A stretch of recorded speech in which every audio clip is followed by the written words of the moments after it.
6, 7, 8, 9, 10 है। कम कर, इसमें से 1 मिनट रुक जा।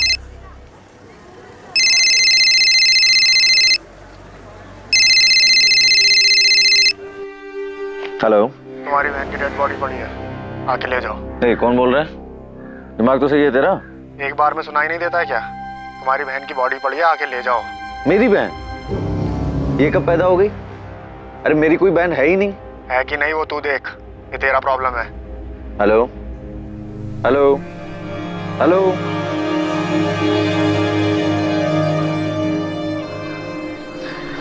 The number you have called is currently switched off. अजीब आदमी है, कुछ भी बकवास किए जा रहा है।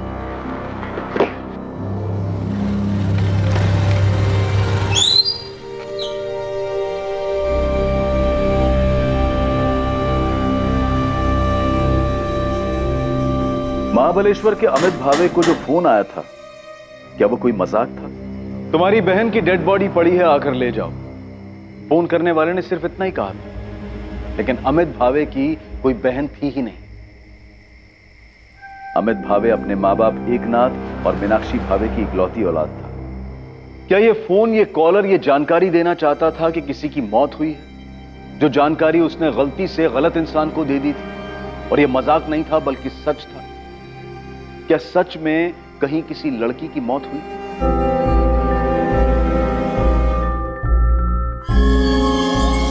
हमने आपकी बेटी की फोटो को सतारा के सभी पुलिस स्टेशन में भेज दिया। हम निकिता के दोस्तों से भी बात कर रहे हैं।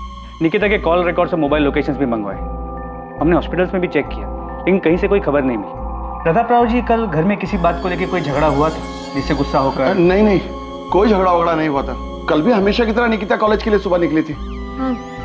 कॉलेज से दोपहर में वो ट्यूशन जाती है और 4 बजे घर वापस आ ही जाती है। कल सुबह रोज की तरह निकिता कॉलेज के लिए और शिवम स्कूल के लिए घर से साथ में ही निकले थे। शिवम 4:30 बजे घर आ गया था, पर निकिता नहीं आई सर। मैडम, कल निकिता कॉलेज आई थी, मैं उससे मिली भी थी। 1:30 बजे तक वो कॉलेज में ही थी। उसके बाद वो ट्यूशन क्लासेस के लिए गई होगी। आरती, मैंने निकिता के ट्यूशन में पता किया, कल वो ट्यूशन गई नहीं। मैडम, मैंने टीचर से ही पूछा और अटेंडेंस रजिस्टर भी चेक किया। 27 अप्रैल को निकिता एब्सेंट थी। धवल जी, निकिता अक्सर छुट्टी करती है, रेगुलर क्लास आती है? वो तो रेगुलर क्लासेस आती है। बहुत अच्छी स्टूडेंट है। 93% मार्क्स उसने स्कोर किए बीएससी फर्स्ट ईयर में, और 2 हफ्ते बाद उसके सेकेंड ईयर के एग्जाम। मुझे खुद अजीब लग रहा है कि पढ़ाई में इतनी अच्छी लड़की क्लासेस बंक करके अचानक कहीं चली जाएगी और घर नहीं लौटेगी। आरती, क्या निकिता ने तुम्हें बताया था कि वो क्लासेस जा रही है? नहीं, उसने बताया तो नहीं, पर मुझे पता है कि 2 से 3:30 बजे उसकी ट्यूशन क्लासेस होती ही है। कॉलेज से वो सीधा धवल सर के यहाँ क्लासेस के लिए जाती है। क्लासेस नहीं गई तो फिर कहाँ जा सकती है? कोई बॉयफ्रेंड है उसका? क्लासेस बंक करके उससे मिलने गई हो? अगर है भी तो मुझे किसी बॉयफ्रेंड के बारे में नहीं पता। ऐसे केसेस में जनरली बॉयफ्रेंड वाला एंगल सामने आता है। मैं ये नहीं कह रहा हूँ कि वो बॉयफ्रेंड के साथ भागी होगी, पर अगर उसका बॉयफ्रेंड है तो हम उससे बात करके देख सकते हैं, शायद उसे कुछ पता। हाँ, हमें नहीं पता साहब। हम निकिता हमेशा फोन पे लगी रहती है। इस बात को लेकर उसको मैंने कई बार डांटा भी। तो झगड़ा इस बात पे हुआ? झगड़ा नहीं साहब, हम बस समझा रहे थे उसको, लेकिन उसके बाद उसका मूड थोड़ा खराब हो गया था। आई मैं फोन पे पढ़ाई कर रही थी। झूठ मत बोल निकिता, मोबाइल में कोई पढ़ता नहीं है। तो हमको बेवकूफ मत बना। देख बेटा, तू मेरे को बोली कि स्मार्टफोन चाहिए, मैं ला के दिया ना, पर तू पढ़ाई छोड़ के उसमें ही लग गई। बेटा, तेरे को मालूम नहीं है, पर तेरे को ना उसकी लत लग रही है। बाबा, मुझे भी स्मार्टफोन चाहिए। तू चुप कर। देख निकिता, बेटा यही उम्र है पढ़ाई की, पहले मन लगा के पढ़ाई कर। इसके लिए बहुत टाइम पड़ा है। एग्जाम दे, पास हो, अच्छा काम कर, फिर जो करना है वो कर। ये बात हम उसको 1 हफ्ते से समझा रहे हैं साहब। माँ बाप हैं उसके, इतनी सी बात पे नाराज होके वो इतना बड़ा कदम नहीं उठाएगी। निकिता बहुत समझदार लड़की है, उसे हमारे हालात पता है। आपका बेटा वो शिवम, वो स्कूल से घर कितने बजे वापस आया? शिवम, तुम और निकिता सुबह घर से साथ में निकलते हो ना? हाँ। तो कल सुबह जब तुम दोनों साथ में निकले, तब तुम्हें ऐसा कुछ लगा कि तुम्हारी निकिता ताई परेशान हो या उनका मूड खराब हो? नहीं, ताई तो वैसे ही बात कर रही थी जैसे रोज करती है। मैडम, मैं बता रही हूँ ना, हमने रात को जब उसको डांटा तो उसका मूड थोड़ा खराब था, पर सुबह वो ठीक थी। नाश्ता करते वक्त बात भी हुई मेरी उससे। शिवम, तुम्हारी निकिता ताई ने तुमसे कभी किसी लड़के के बारे में बात की है? बात तो होती है, लेकिन ऐसा कभी कुछ नहीं होता। निकिता आप्टे की फोटो सतारा और पास के सभी इलाकों में सर्कुलेट कर दी गई। निकिता के कॉलेज के नोटिस बोर्ड पर भी निकिता की फोटो लगाई गई थी। निकिता को गायब हुए अब 2 दिन बीत चुके थे, पर उसका कहीं पता नहीं। निकिता को लेकर उसके माँ बाप की चिंता और डर बढ़ता जा रहा था। सर, निकिता के फोन रिकॉर्ड्स कल तक आ जाएंगे। सर, निकिता के घर से कॉलेज करीब 20 मिनट की दूरी पे। घर वालों ने बताया कि वो कॉलेज पैदल आया जाया करती। 19 साल की लड़की है, लेकिन उसका कोई बॉयफ्रेंड है या नहीं ये किसी को पता ही नहीं है। सर, हमने निकिता की फैमिली से पूछा, उसकी कॉलेज की बेस्ट फ्रेंड आरती से बात की, कॉलेज के बाकी स्टूडेंट से भी पता किया, लेकिन किसी को भी निकिता के बॉयफ्रेंड के बारे में कोई आइडिया नहीं। रूट चेक किया, घर से कॉलेज, कॉलेज से क्लासेस, क्लासेस से फिर घर किया, लेकिन 27 अप्रैल को क्लासेस गई ही नहीं। सर, निकिता के कॉलेज से घर वाले रूट पे कोई सीसीटीवी नहीं मिला, लेकिन उसके घर की दूसरी तरफ वाले रास्ते मानदेव चौक की तरफ से 20 मिनट की दूरी पर एक सुनार की दुकान है जहाँ सीसीटीवी लगा है। उसकी सीसीटीवी फुटेज में निकिता घर की तरफ जाती हुई दिख रही है। सर, ये फुटेज है। सर, ये देखिए, लड़की इस तरफ से आ रही है।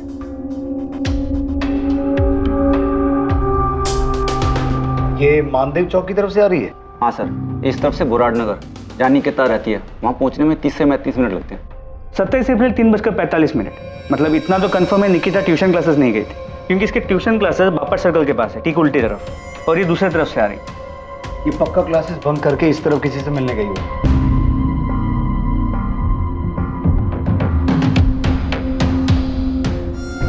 सर, 1 मिनट रिवाइंड कीजिए।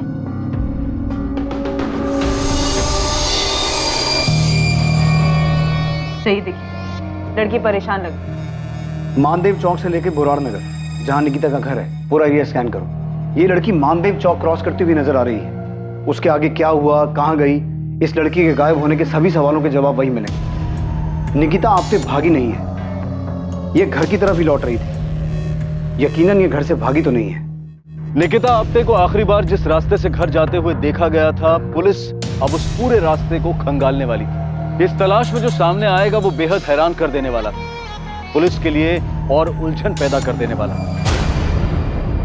जिस रास्ते से निकिता 27 अप्रैल को घर जा रही थी, उस रास्ते में एक छोटा जंगल था। निकिता पुलिस को उसी जंगल में मिलने वाली थी।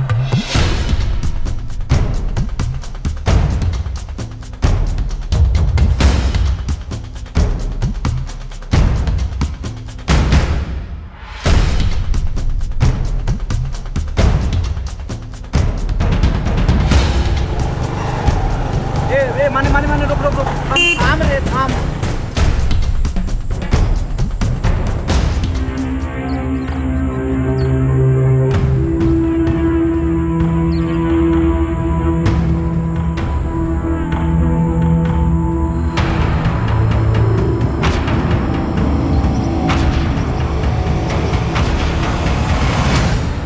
सर, लड़की मिल गई।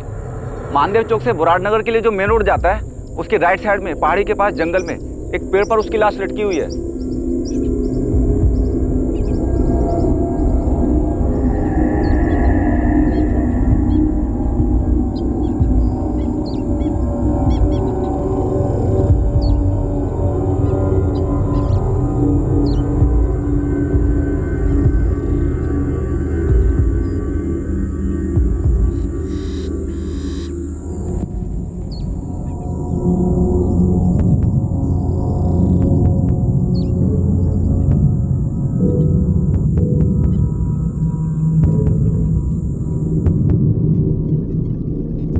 आत्महत्या? इसने आत्महत्या की है? सर, देख के तो ऐसा ही लगता है। सीसीटीवी फुटेज में प्रतिमा ने शायद सही पकड़ा था। ये लड़की किसी बात से परेशान लग रही थी।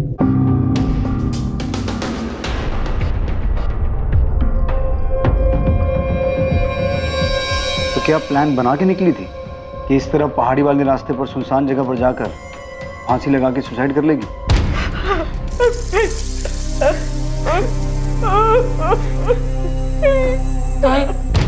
ताई सुसाइड क्यों करेगी? और किस लिए? चाहे कुछ भी हो जाए, ताई सुसाइड नहीं कर सकती। शिवम, अभी कुछ पता नहीं चला है, और निकिता की बॉडी हमें पेड़ से लटकी हुई मिली, और हम वही बोल रहे हैं जैसा दिखता है।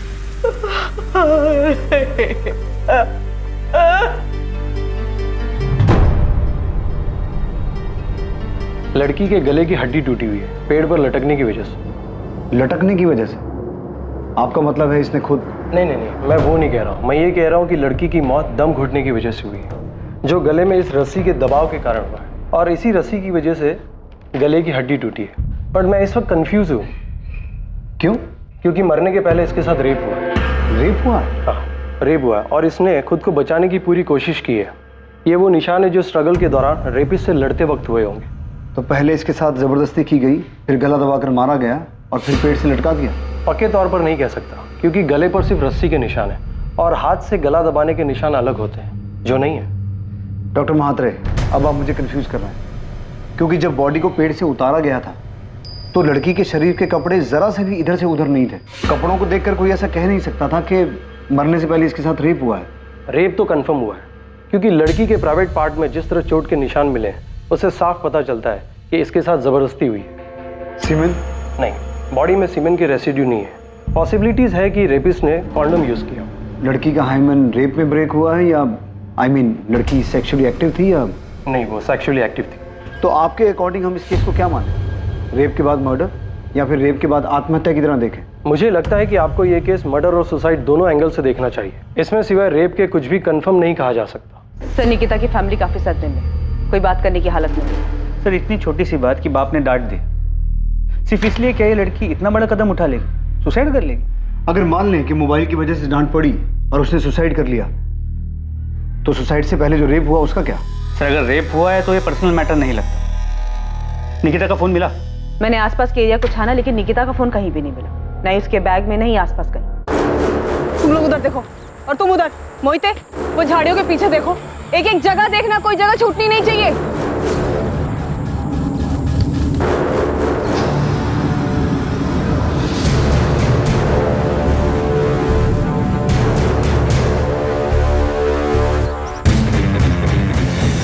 सर, क्राइम सीन से तो ऐसा कुछ नहीं मिला जिससे ये कहा जा सके कि ये मर्डर है।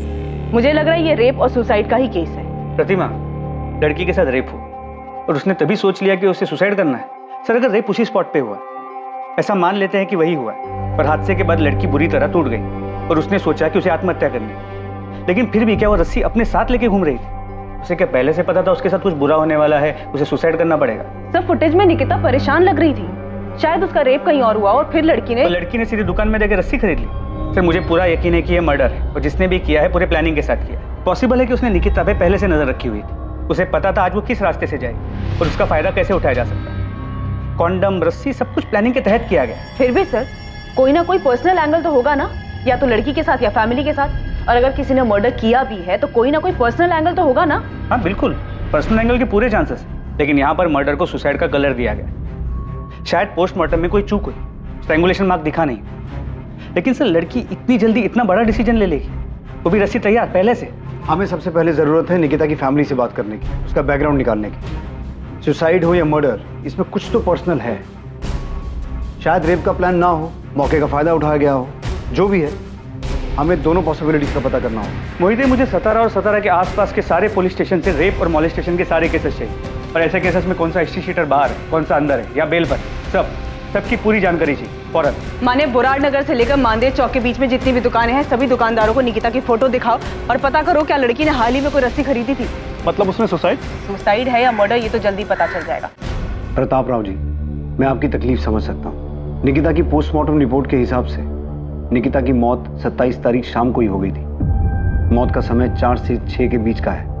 ये सीसीटीवी फुटेज हमें मानदेव चौक की एक दुकान से मिला है। निकिता उस दिन क्लासेस नहीं गई थी।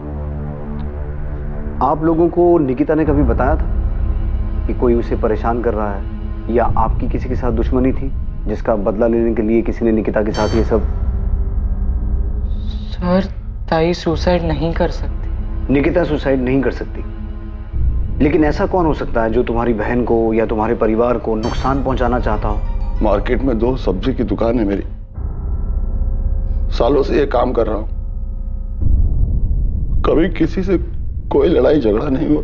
हमने पिछले 1 हफ्ते की सीसीटीवी फुटेज चेक की है और पिछले 1 हफ्ते में निकिता एक बार भी इस रास्ते पर नहीं दिखी। मतलब कि वो हर रोज कॉलेज से घर जाने के लिए मानदेव चौक वाला रास्ता नहीं लेती थी, और 27 तारीख से पहले क्लासेस में भी उसकी रेगुलर अटेंडेंस थी। लेकिन उस दिन इस रास्ते से वो क्लासेस बंक करके किसी को तो मिलने गई थी। हमको नहीं पता वो क्लासेस में छुट्टी मारती थी या वो छुट्टी करके किसको मिलने गई थी, ये भी हमको नहीं पता। प्रताप राव जी, अगर आप हर बात में यही कहेंगे कि आपको कुछ नहीं पता, तो हम कैसे कार्रवाई करेंगे? नहीं पता है साहब, हम लोगों को कुछ पता नहीं है साहब।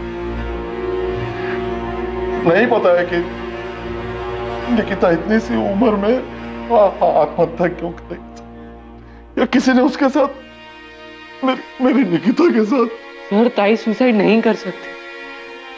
अगर उसे कोई तकलीफ होती तो वो उसका सामना करते अपनी जान नहीं लेती। मेरी ताई बहुत स्ट्रांग थी, सुसाइड नहीं कर सकती।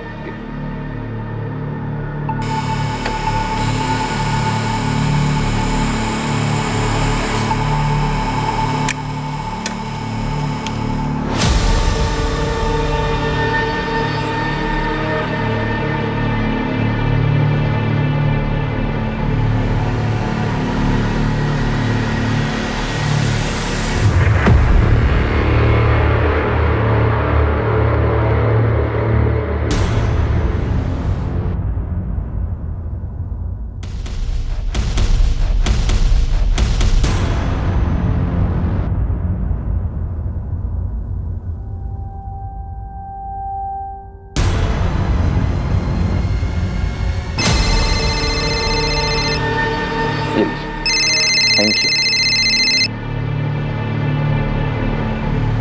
हेलो, कौन बोल रहा है? जी आप कौन बोल रही हैं? मैं सतारा से असिस्टेंट सब इंस्पेक्टर प्रतिमा दलवी बोल रही हूँ। जी मैडम, मैं अमित भावे बोल रहा हूँ, बताइए।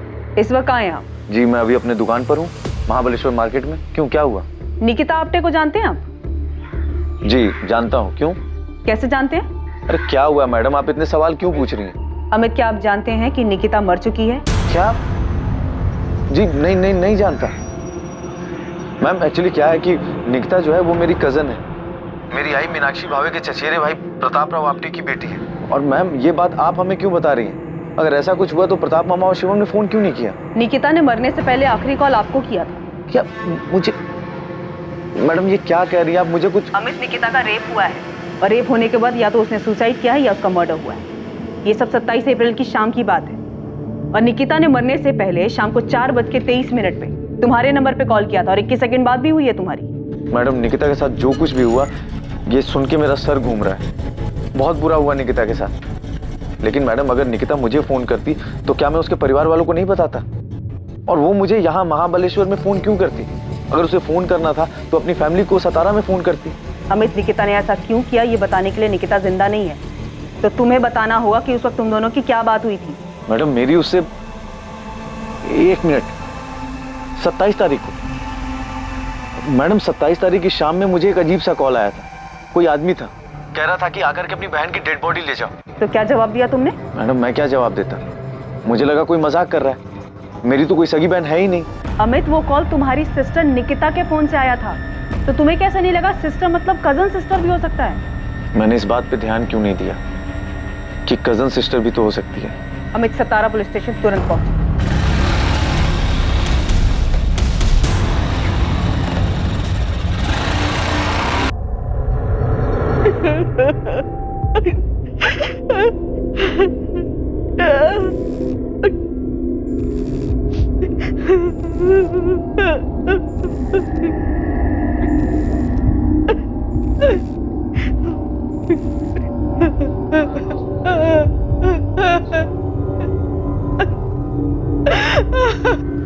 जी मेरा नाम विनीत लोखंडे। जी जानता हूँ निकिता को। विनीत, फौरन बोराड़ नगर पुलिस स्टेशन आ जाओ। मैम मैं निकिता के घर आया उसके अंतिम संस्कार में। क्या मैं अटेंड करके? उसके बाद आ जाओ, लेकिन भागने की कोशिश मत करना। मैं कहीं नहीं भाग रहा, और क्यों भागूंगा? साहब 2-3 हिस्ट्री शीटर से बात किया मैंने। उन्होंने बताया कि एक हिस्ट्री शीटर है किशोर कदम नाम का, यही सातारा का ही है। 3 साल पहले रेप केस में अंदर गया था, अभी बेल पे बाहर है, केस ट्रायल पे उसका।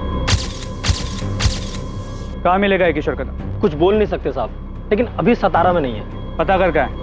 मुझे पक्का लगता है इस केस में किसी क्रिमिनल का हाथ है। गोविंद, किसी क्रिमिनल का हाथ होता भी तो क्या ऐसे रस्सी लेके जाता, ऐसी प्लानिंग करता? नहीं, मेरे को क्या लगता है ना, कोई पर्सनल एंगल है। गोविंद थियरी मत बना, पता कर ये किशोर कदम कहाँ है, किस बिल में छुप के बैठा है। मुझे ये किशोर कदम जल्द से जल्द चाहिए।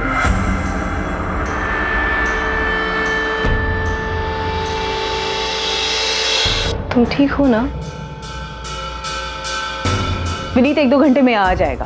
अंतिम संस्कार के बाद वो डायरेक्ट यहीं पर आ रहा है। मैंने मोहिते को उस पर नजर रखने के लिए बोला है। ये निकिता का बॉयफ्रेंड था। ताज्जुब की बात है कि इसके बारे में किसी को कुछ पता ही नहीं है। अजीब तो है सर। जब मैंने विनीत से निकिता के बारे में पूछा तो उसने कुछ छुपाने या फिर झूठ बोलने के बजाय सीधा बोला कि उसका और निकिता का अफेयर था। विनीत निकिता का सीनियर था। पिछले साल इसका ग्रेजुएशन पूरा हुआ और उस दिन निकिता ने क्लास सिर्फ विनीत से मिलने के लिए बंक किया था। और 27 अप्रैल को दोपहर में वो दोनों माधव चौक के पास जो पार्क है वहां मिले थे। अक्सर वो दोनों वहीं मिला करते थे। और इसी वजह से निकिता उस रास्ते से घर जा रही थी, राइट? Yes sir. तो ये अमित अलग ही केस। जब अमित को वो कॉल आया था कि उसकी बहन मर गई है तो उसने कोई भाव ही नहीं दिया, फोन कट कर दिया क्योंकि उसकी अपनी कोई बहन नहीं है, जबकि उसे वो कॉल निकिता के ही फोन से आया था। झूठ बोल रहा है। ये अमित कितनी देर में पहुंचेगा यहाँ? महाबलेश्वर से निकल गया। उसका फोन ट्रेस कर रहा है फिलहाल ऑन। मुझे नहीं लगता भागने की कोशिश करेगा। अमित भावे को महाबलेश्वर में निकिता के मोबाइल फोन से फोन आया था। तुम्हारी बहन की बॉडी पड़ी है, आके ले जाओ। मेरी बहन?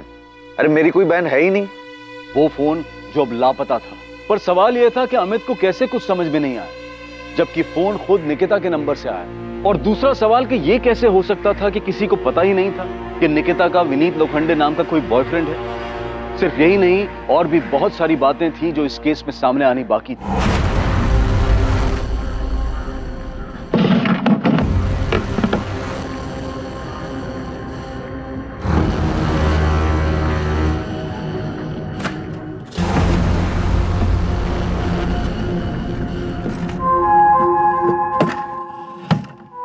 जी सर, उस दिन मैं निकिता को दोपहर में मिला था। पिछले 1.5 साल से मेरा उसका अफेयर चल रहा था। 1.5 साल से? उसके बावजूद निकिता के परिवार में किसी को ये बात पता नहीं? नहीं पता, और मेरी फैमिली को भी कुछ नहीं पता। पर तुम्हारे कॉलेज में भी किसी को नहीं पता। हमने निकिता की बेस्ट फ्रेंड आरती से भी पूछा, उसे भी तुम दोनों के बारे में कुछ नहीं पता है। मैंने और निकिता ने मिलकर ऐसे ही डिसाइड किया था। मैं एमएससी कर रहा हूँ, उसे बीएससी करनी थी, उसके बाद मास्टर, और इसके बाद हम दोनों को शादी के बारे में डिसाइड करना था और फिर सबको अपने रिश्ते के बारे में बताना था। तुम 27 अप्रैल को निकिता को उस पार्क में मिले थे। तुम्हें ऐसा लगा कि निकिता किसी बात को लेकर परेशान थी? नहीं, परेशान नहीं थी, वो थोड़ा दुखी थी। क्यों दुखी थी? क्योंकि एक रात पहले उसके बाबा ने उसे फोन के लिए डांट दिया था। बस दुखी थी या फिर इस बात को लेकर बहुत परेशान थी? दुखी थी, क्योंकि उसको भी लग रहा था कि उसके बाबा सही बोल रहे हैं। ये पहली बार मुझे नहीं डांटा है बाबा ने विनीत, इसके पहले भी कई बार टोक चुके हैं। अब तो मुझे खुद लग रहा है मुझे फोन की लत लग रही है। तो तुम्हें ऐसा लग रहा है तो सुधारो खुद को। सुधारना ही पड़ेगा विनीत। अब हम फोन पे ज्यादा चैट नहीं करेंगे और ना ही ज्यादा बात करेंगे। मुझे अपना ध्यान पढ़ाई पे लगाना है। पहले तो बस आई बाबा कहते थे, अब तो मुझे खुद लगता है कि मेरे पढ़ाई पे बिल्कुल ध्यान नहीं है। तुम इसके लिए मुझे ब्लेम कर रही हो? अरे नहीं, मैं तुम्हें ब्लेम नहीं कर रही हूँ। मैं बस ये कह रही हूँ कि जब तक मेरे एग्जाम्स नहीं खत्म हो जाते, ना ही हम ज्यादा बात करेंगे और ना ही मिलेंगे। ठीक। उसके बाद हम लोग कुछ आधा घंटा बैठे, बातें की और अपने अपने घर के लिए निकल गए। बस इतनी ही बात थी कि वो अपने पापा के डांटने से दुखी थी? हाँ सर, निकिता बहुत समझदार लड़की थी। उसने कभी भी अपने आए बाबा की डांट को गलत तरीके से नहीं लिया। उसको पता था कि उसके आए बाबा अमीर नहीं है, उसकी पढ़ाई के लिए बहुत मेहनत कर रहे हैं। हम दोनों मिडिल क्लास फैमिली से, पढ़ लिख कर कुछ बनना चाहते हैं। बड़े बड़े सपने देखे थे हम। ये फुटेज देखो। ये फुटेज हमें मानदेव चौक के पास वाली एक दुकान से मिला है। इसमें निकिता अपने घर जाती हुई दिखाई दे रही है। इस फुटेज में साफ दिखाई दे रहा है कि निकिता किसी बात को लेकर परेशान थी, दुखी थी। परेशानी या दुखी जैसा कुछ भी नहीं था, बल्कि पार्क से घर जाते वक्त तो वो खुश थी। चलो बाय। बाय। अब हम 1 महीने के बाद मिलेंगे। हाँ पता है, I will miss you. Bye. वो मुस्कुराई और चली गई। मैंने जाते वक्त उसे बोला, मैं तुम्हें बहुत मिस करूंगा जब तक हम दोबारा नहीं मिलते। अब मुझे क्या पता वो आखिरी बार है जब मैं सपने सामने जिंदा देख रहा हूँ। तुम्हारे इर्द गिर्द फैमिली में, दोस्तों में किसी को भी नहीं पता था कि तुम्हारा अफेयर चल रहा था? सर किसी को पता भी होगा तो मुझे मालूम नहीं। और मैडम आप बता रही थी कि आरती ने नहीं बताया। आरती को सब पता था। चल मान लिया कि निकिता ने कहा था कि तुम एग्जाम्स के बाद मिलोगे, तब तक कोई फोन कोई मैसेज नहीं होगा, राइट? यस। निकिता 27 तारीख को गायब हुई थी और उसकी बॉडी हमें 29 तारीख को मिली थी। उससे पहले हमने पूरे शहर में पोस्टर लगवाए थे, यहाँ तक कि तुम्हारे कॉलेज के नोटिस बोर्ड पे भी उसकी फोटो लगवाई थी कि किसी को कुछ पता हो या पता चले तो वो आके बताए। तब भी तेरे किसी दोस्त ने बताया नहीं कि निकिता गायब हो गई है? और आरती ने भी नहीं बताया हमें ये सब। मैंने आपको बताया ना, हम दोनों ने मिलकर डिसाइड किया था कि फोन को साइड में रख के स्टडी पे फोकस करेंगे, और इसके बाद मैंने अपना फोन स्विच ऑफ कर दिया था। अच्छा, तो फिर आज ऑन क्यों किया?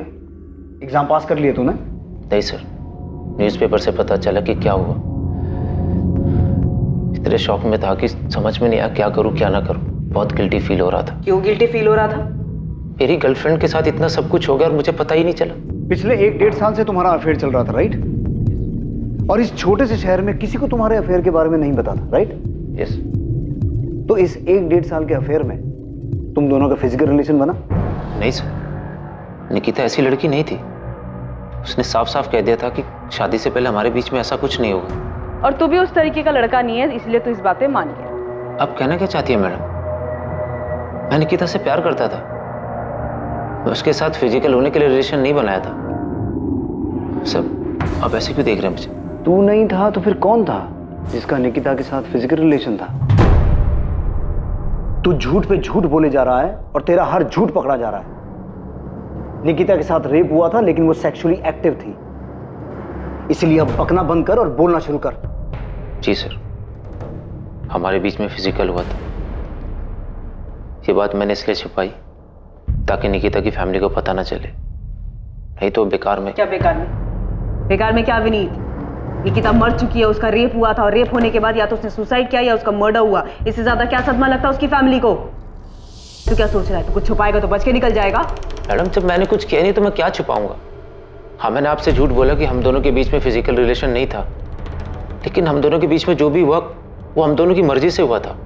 निकिता पार्क से निकलते वक्त खुश थी या ये भी झूठ बोल रहा है? मैडम, मैं कसम खा के कहता हूँ, मैं झूठ नहीं बोल रहा हूँ। निकिता पार्क से निकलते हुए खुश थी, उसे कोई परेशानी नहीं थी।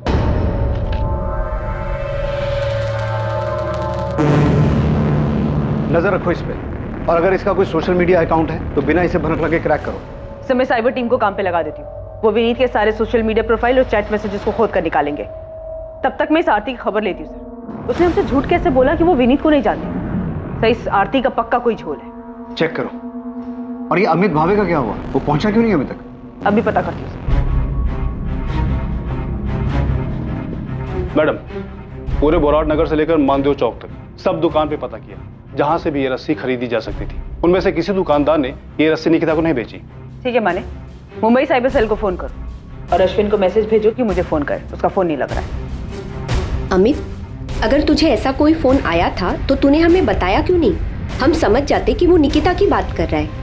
दूर के रिश्तेदारों में भी निकिता के अलावा तेरी और कोई बहन थी ही नहीं अमित। भाई, मेरा दिमाग ही नहीं गया उस तरफ, तो क्या करूं? मीनाक्षी, अमित की कोई गलती नहीं है। अब कैसे किसी को पता होगा कि किसी रिश्तेदार के साथ ऐसा कुछ भी हो सकता है? भाई, निकिता का अपना परिवार है सतारा में, तो कोई मुझे फोन क्यों करेगा? क्यों?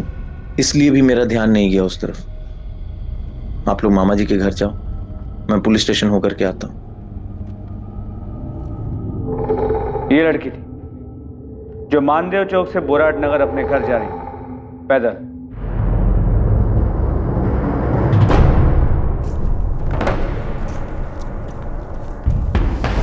ये रास्ता बीच में सुनसान हो जाता, जहां पर इसके साथ पहले रेप किया गया और उसके बाद मर्डर। किसने किया है तुम दोनों में से? नरेश तूने, ये चंदर तू? मुझे कुछ नहीं मालूम है। और वैसे भी जिस दिन कांड हुआ ना, मैं पूरा दिन अपने घर पे था, इधर आया ही नहीं। मैं भी साहब उस रास्ते से नहीं गया उस दिन। तुम दोनों ने इससे पहले भी इसी तरह का जुर्म किया है और ये पक्का तुम दोनों में से किसी का काम है। मुझे वो आदमी हर हाल में चाहिए जिसने ये रेप और मर्डर किया है। अगर किया होता तो वो गोविंद आया था ना, उसको बता देते ना। आपके डंडे खाने के लिए क्यों आते? 12 घंटे है तुम्हारे पास, उसके बाद एक एक सेकेंड झेलना मुश्किल हो जाएगा, याद रखना। अबे मैंने कुछ नहीं किया यार। ये काम पक्का किशोर कदम का ही होगा। मोहिते, मैंने पहले से गोविंद को इसका पता करने के लिए लगा दिया। तुम भी सतारा के बाहर अपने पूरे नेटवर्क में इसके फोटो को पहुंचा दो। मुझे ये किशोर कदम हर हाल में चाहिए। यकीन ही नहीं हो रहा कि निकिता के साथ ऐसा कुछ हो सकता है। कोई बच्ची के साथ ऐसी दरिंदगी कैसे कर सकता है? पुलिस कह रही है कि निकिता ने आत्महत्या की। बकवास कर रही है पुलिस। आपने पूछा उनसे निकिता आत्महत्या क्यों करेगी? क्यों करेगी वो ऐसा? सर, फोन अभी 1 महीने पहले ही बदला है मैं। अभी सारे नंबर नए वाले फोन में ट्रांसफर नहीं हुए। इसलिए जब 27 तारीख को निकिता के नंबर से फोन आया तो पता ही नहीं चला कि वो निकिता का नंबर था। निकिता के फोन से किसी आदमी ने फोन किया था? जी, आदमी की आवाज थी। हेलो, तुम्हारी बहन की डेड बॉडी पड़ी है, आके ले जाओ। सर मुझे समझ में नहीं आया कि ये अचानक से मेरी बहन कहाँ से आ गई। मैंने कहा कि मेरी कोई बहन नहीं है तो उसने फोन काट दिया। अमित, कौन था वो आदमी जिसने फोन किया? अरे सर मुझे नहीं पता कौन था वो, उसने अपना नाम नहीं बताया, बस उसने अपनी बात कही और फोन काट दिया। तो तूने पास के किसी पुलिस स्टेशन में जाके ये बात बताई क्यों नहीं? अब मुझे लगा कोई मजाक कर रहा है। वो होता ना कि किसी का भी नंबर तेरी बहन मर गई है, आके उसकी बॉडी ले जाओ, ऐसा मजाक कोई करता है? सर मैं भी यही सोचा, मुझे भी समझ में नहीं आया कि ऐसा मजाक कोई करता है क्या। लेकिन सर मैं क्या करता, निकिता का नंबर मेरे मोबाइल में सेव नहीं था। अगर निकिता का नंबर मेरे मोबाइल में सेव होता और उस नंबर से फोन करके कोई ऐसी बातें करता तो मैं सोचता भी। सर सिर्फ नंबर आया था, नाम नहीं। एक बात बता, जिसने तुझे फोन किया उसने कहा तेरी बहन है, इसका मतलब है उसे पता था कि निकिता तेरी बहन है, बेशक दूर की है, और फिर उसने तुझे ही फोन क्यों किया? यहां सतारा में उसके माँ बाप को फोन क्यों नहीं किया?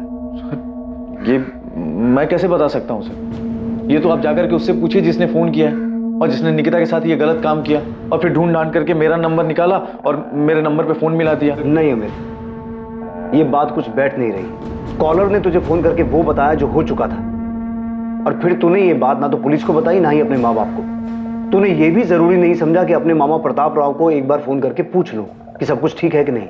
सर मैं ऐसे कैसे इतना दिमाग लगा कि वो बहन बोला मतलब मेरी दूर की बहन निकिता होगी और निकिता के साथ ऐसा कुछ हुआ होगा। सर मुझे तो ये बात तब पता चली जब आपके असिस्टेंट सब इंस्पेक्टर ने मुझे फोन करके ये बात बताई। और सर मुझे क्या, आई बाबा को भी इस बारे में नहीं पता।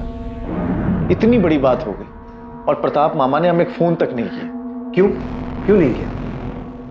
सर मुझे क्या पता क्यों नहीं किया। इतनी बड़ी घटना हुई है, हो सकता है सदमे में हो, उनका दिमाग नहीं काम किया हो। पक्का जिसने फोन किया था उसने इतना ही बोला था और कुछ नहीं बताया था? सर अगर कुछ और बताया होता तो क्या मैं उसकी बात को हल्के में लेता? अब तो मुझे भी एहसास हो रहा है कि मैंने गलती कर दी। मुझे उसकी बातों को हल्के में नहीं लेना चाहिए था, मुझे पुलिस स्टेशन जाना चाहिए था। अमित को 27 तारीख से ही पता था, वो पहले से ही जानता था। मीनाक्षी और एकनाथ ने तो हमें कुछ नहीं बताया। मैं पहले ही सोच के हैरान था कि उन्हें निकिता के बारे में कैसे पता चल गया। अमित भी मिला था कल, उसने एक बार भी नहीं बताया कि घर आने से पहले वो यहां पुलिस स्टेशन होकर गए। प्रताप जी, कोई बात है क्या? अमित के साथ कुछ हुआ है? वो जो भी है, पर किसी ने निकिता के फोन से अमित को फोन क्यों किया? हम भी यही सोच रहे हैं। आपके और अमित के बीच, आप दोनों परिवारों के बीच सब कुछ ठीक है? आपने भी निकिता के बारे में उन्हें नहीं बताया था? अमित की आई मेरे सगे काका की बेटी, मेरी चचेरी बहन। कोल्हापुर में हमारा खेत, उसको लेकर कई साल से कोर्ट में केस चला है। अभी पिछले 6 महीने पहले कोर्ट में तारीख थी। अमित आया था सतारा। कोर्ट के बाद उसने मुझसे बहुत बदतमीजी की, गुस्से में मेरा कॉलर पकड़ लिया। जब तुझे कोर्ट में केस लेके ही जाना था तो अब लड़, ऐसे बाहर क्यों निपटा रहा है? वो जमीन मेरे नाना की और मेरी आई को ही मिलेगी और वो मैं लेकर रहूंगा, छोड़ूंगा नहीं। तेरे नाना ने तेरी आई की शादी के वक्त मेरे बाबा से पैसा लिया था, उसका लिखाव भी मेरे पास है। तुझे बता भी चुका हूं और दिखा भी चुका हूं। मैं जमीन देने से कम मना कर रहा हूं, लेकिन तेरे नाना ने जो पैसा लिया था और लौटाया नहीं ना, उसकी भरपाई तो जमीन से ही होगी ना। तो पैसा दे दे और अपना हिस्सा ले ले। हाँ, 30 साल पहले ली गई नकदी की बराबरी आप जमीन से कैसे कर सकते हो? कोर्ट तो करने दे फैसला। बात करके तू आसानी से मामले को निपटाना नहीं चाहता। तू ही गया था कोर्ट में, मैं नहीं गया था। और भाव अभी आपको लग रहा है आप केस हार जाओगे तो बाबा से जबरदस्ती समझौता करने से। ये शिवम, छोटा है तू, छोटा ही रह, बड़ों के बीच में मत बढ़। भाव आप भी तो बाबा और काकी से छोटे हो, तो बीच में क्यों पड़ रहे हो? ये मामला उन्हें खुद सुलझाने दो। धोखा दिया है मामा आपने, इतनी आसानी से नहीं छोड़ूंगा। अमित झूठ बोल रहा है सर। ये कैसे हो सकता है कि उसके पास निकिता का नंबर ना हो? निकिता अपने नंबर से उसको फोन करती थी और उसने कई बार खुद निकिता को फोन किया कि ये समझौता उसके हक में करा दे। अमित भाव, एक तरफ समझौता करना चाहते हो, दूसरी तरफ आप बाबा को धमकी देते हो, कोर्ट के बाहर उनका कॉलर पकड़ते हो, बदतमीजी करते हो। आप समझते क्या अपने आप को? निकिता, मैं अपनी खुशी से कोर्ट में नहीं गया, बल्कि तुम्हारे बाबा ने मुझे मजबूर किया कोर्ट जाने के लिए। मेरे पास कोई दूसरा रास्ता ही नहीं छोड़ा। 30 साल पहले मेरे नाना ने तुम्हारे दादा से 50,000 रुपए लिए थे और उस 50,000 का हिसाब बढ़ा चढ़ा करके तुम्हारे बाबा आज खेत में हिस्सा काट रहे हैं। अब तू बता, 50,000 रुपए में इतना बड़ा खेत मिलेगा क्या? भाव, आप अपना ये गणित ना मुझे मत समझाओ। हिसाब करना मैं आपसे ज्यादा अच्छे से जानती हूँ। बाबा आपके साथ कुछ गलत नहीं कर रहे। अगर तेरे दादा ने अपने भाई की बेटी की शादी में 50,000 रुपए दिए ना, कोई बड़ा काम नहीं किया। और वैसे भी ये चाचा की तरफ से अपनी भतीजी को शादी का गिफ्ट हुआ ना। वाह भाव, अब तो गिरगिट की तरह रंग बदलते। देखिए भाव, कोर्ट जाने का फैसला आपका था, हमारा नहीं। तो अब जो भी फैसला करेगी कोर्ट ही करेगी और हम सबको मानना पड़ेगा। निकिता, मुझे लगा था तू पढ़ लिख रही है तो थोड़ी अकल होगी तुझमें। तू अपने बाबा को समझाएगी कि परिवार में ऐसे झगड़े नहीं करते, लेकिन तू भी अपने बाबा की तरह बैल बुद्धि ही है। कुछ समझ नहीं है तुझमें भी। आपको समझ आ गया है ना, तो अब बार बार मुझे फोन करके परेशान मत करना कि अपने बाबा को समझा, ठीक है? बाय। तो क्या अमित ने कुछ किया? निकिता के साथ जो हुआ है वो... अब आपने ये सब बताया है तो चीजें समझ में आ रही हैं, आंकड़े सही बैठ रहे हैं। अमित का इसमें हाथ हो सकता है। प्रताप राव आप्टे और अमित भावे के बीच पुश्तैनी जमीन को लेकर चल रहे झगड़े के खुलासे के बाद निकिता के फोन से अमित को आए उस कॉल के मायने बदल रहे थे, इस केस को एक नई दिशा दे रहे थे। अमित भावे, जिसे निकिता के फोन से गुमनाम फोन आया था, क्या वाकई वो फोन अमित के लिए किसी गुमनाम फोन की तरह था? जितना जल्दी हो सके अमित के फोन रिकॉर्ड्स मंगवाओ और महाबलेश्वर जाकर उससे जुड़े हर इंसान से पूछताछ करो। आपको लगता है कि वो कॉलर अमित को जानता था जिसने निकिता के फोन से उसे कॉल किया था? सचिन, पूरे चांसेस हैं कि अमित ने किसी को सुपारी दी हो और उस सुपारी किलर ने मौके का फायदा उठाकर मर्डर के साथ साथ रेप किया हो। आप मुझ पे ऐसे क्यों चिल्ला रही हैं? चिल्लाओ नहीं तो क्या तेरी आरती उतारूं? 15 बार कॉल किया, 20 बार मैसेज किया कि कॉल बैक कर, लेकिन तूने कॉल बैक नहीं किया है। मैंने फोन इसलिए नहीं किया क्योंकि जो निकिता के साथ हुआ मैं उसके शौक में थी। 2 दिन से बीमार थी, मैं कॉलेज भी नहीं आ पाई। और अगर मैंने फोन नहीं किया तो आप मुझसे ऐसी बात करोगे, आरती उतारूं मैं तेरी? तूने हमसे झूठ क्यों बोला कि तुझे नहीं पता था कि विनीत निकिता का बॉयफ्रेंड था? क्योंकि मुझे नहीं पता था कि अभी भी दोनों के बीच में कुछ चल रहा था। और अगर मुझे पता ही नहीं है तो मैं क्या बताऊं आपको? उनका क्या रिलेशनशिप था, कैसा था, मुझे नहीं पता। उनके बीच क्या था क्या नहीं ये बात की बात है। असल बात ये है कि निकिता का बॉयफ्रेंड था या नहीं था, जो बात तूने हमसे छुपाई। और अब आपको पता चल गया है ना, विनीत ने खुद बताया ना कि वो उसका बॉयफ्रेंड था। अब क्या चाहती है मुझसे? देखिए, आप मुझे ना बार बार परेशान मत कीजिए। Thank you, bye.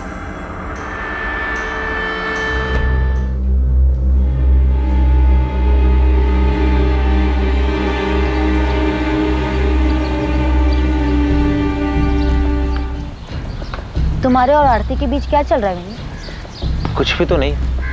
मुझे बेवकूफ मत बनाओ। फ्रेंड्स स्क्वायर पे तुम्हारे हर पोस्ट पे वो जो कमेंट करती है ना, उससे सब समझ आता है मुझे। अरे तो निकिता आरती कमेंट करती है ना, मैं तो नहीं करता ना। तो तुमने उसे मना क्यों नहीं किया कि ऐसे कमेंट्स मत लिख? वो खुलेआम तुम पे डोरे डाल रही है। स्वीटी, बेस्टी, पता नहीं क्या क्या लिखती रहती है।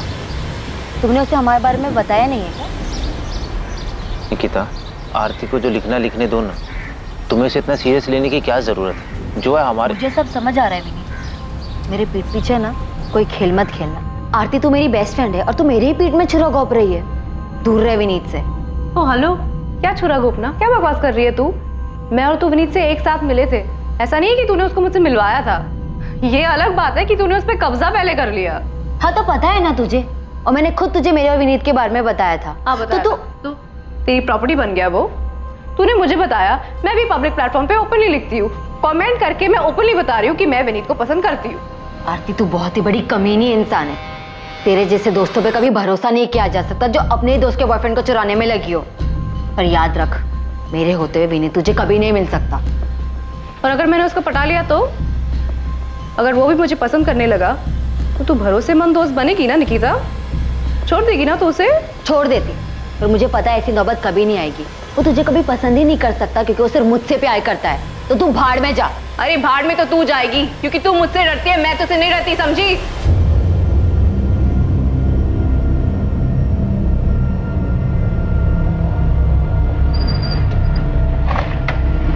सॉरी मैडम, ये सचिन साहब के लिए किशोर कदम की फील्डिंग लगा रहा था, इसके लिए आपको टिप देने में लेट हुआ। वो तो ठीक है गोविंद, ये बता आरती के बारे में कुछ पता चला या नहीं? मैडम, इनकी एक तीसरी दोस्त है, विद्या नाम है इसका, इससे जाके बात करो। इसे पता होगा कि ये आरती और निकिता पिछले 3 महीने से क्यों नहीं बात कर रहे। क्योंकि आरती विनीत के पीछे थी। बिल्कुल सही गेस किया आपने मैडम, पर ये आरती नहीं, विनीत भी बहुत पहुंची हुई चीज है। ये मुझे पहले से मालूम है। और मैडम, इस पूरी खिचड़ी में एक और पुराना चावल है, कुणाल सामंत।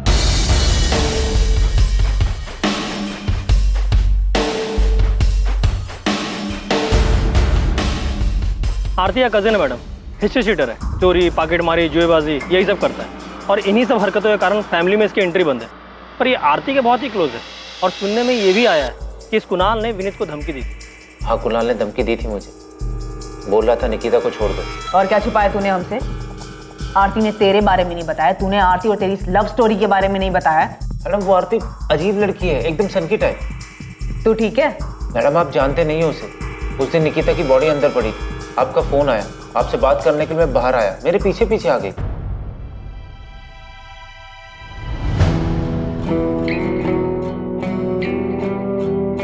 किसका फोन था विनीत? पुलिस का? विनीत अब तो निकिता नहीं रही ना, तो अब हमारे बीच कोई नहीं है ना? मैडम आपको यकीन नहीं हो रहा है ना, तो मेरा फोन देख लीजिए। आरती ने निकिता की मौत के बाद मुझे कैसे कैसे मैसेजेस किए, कितने मैसेज किए, चीप सन किया मैडम। निकिता की मौत को 2 दिन भी नहीं हुए थे, उसने मुझे धमकी देना और प्रपोज करना शुरू कर दिया था, पूरी तरह पीछे पड़ गई थी, जीना मुश्किल कर दिया। वो सन की है तो सीधा भोला भाला बेचारा लड़का है जिसके पीछे 2-2 लड़कियां फिदा हैं।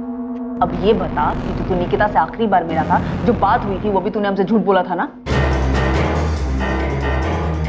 एक तरफ आरती तांबे का निकिता को लेकर गुस्सा और विनीत को लेकर प्यार एक नई संभावना की तरफ इशारा कर रहा था, वहीं दूसरी तरफ महाबलेश्वर से एक ऐसी चौंकाने वाली खबर सामने आने वाली थी जो इस केस को एक नई दिशा देने वाली थी। जहां महाबलेश्वर में अपने पंटर ने पहली बॉल पे छक्का मारा है, धांसू खबर ढूंढ के निकाली है, ये अमित भावे अपने को एड़ा बना रहा है। गोविंद, फालतू के डायलॉग बंद कर और बता कि खबर क्या है। आपने जो किशोर कदम नाम का तीर अंधेरे में चलाया था, वो लगता है सही निशाने पे लगा है। मतलब अमित भावे का इस किशोर कदम से कनेक्शन है? बिल्कुल साहब। ये किशोर कदम पिछले 1 महीने से महाबलेश्वर में देखा गया है, और अकेला तो दिखा ही है, अमित भावे के साथ भी देखा गया है।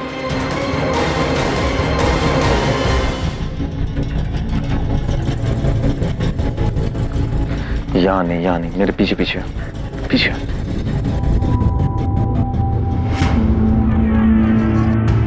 अमित भावे की दुकान पे जो दिनेश पुजारी नाम का लड़का काम करता है ना, उसको कोपचे में ले जाके पूछो, उसको सब मालूम है। एक काम कर, तू अमित पे नजर रख, मैं दिनेश को उठवाता हूँ। साहूकार विक्रम जाधव, मोहिते अब ये इस केस में कहां से आ टपका?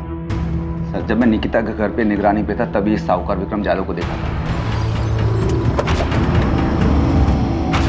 तावराव ने जो सब्जी के 2 स्टॉल लगाए हैं, उसके लिए उन्होंने साहूकार विक्रम जाधव से 15 लाख का कर्जा लिया है। जो हुआ वो नहीं होना चाहिए था, पर क्या कर सकते हैं? किसको मालूम था ऐसा कुछ होगा? नहीं मालूम था ना।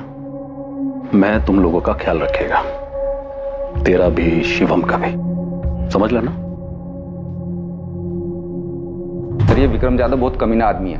वो पैसा देता है लेकिन ब्याज और मूल के बदले और भी बहुत कुछ वसूलता है। बहुत कुछ मतलब जो लोग इससे कर्जा लेते हैं उनके घर की औरतों को अपने पास बुलाता है? हाँ सर, अभी 3 साल पहले मानदेव चौक का ये केस है सर। इसके चक्कर में एक पति पत्नी फंस गए, अभिजीत वाघमरे और उसकी पत्नी अलका वाघमरे।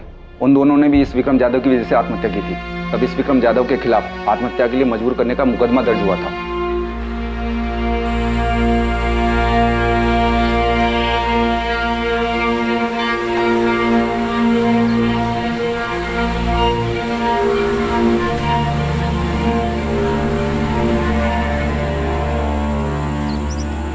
क्या वाकई निकिता ने आत्महत्या की थी?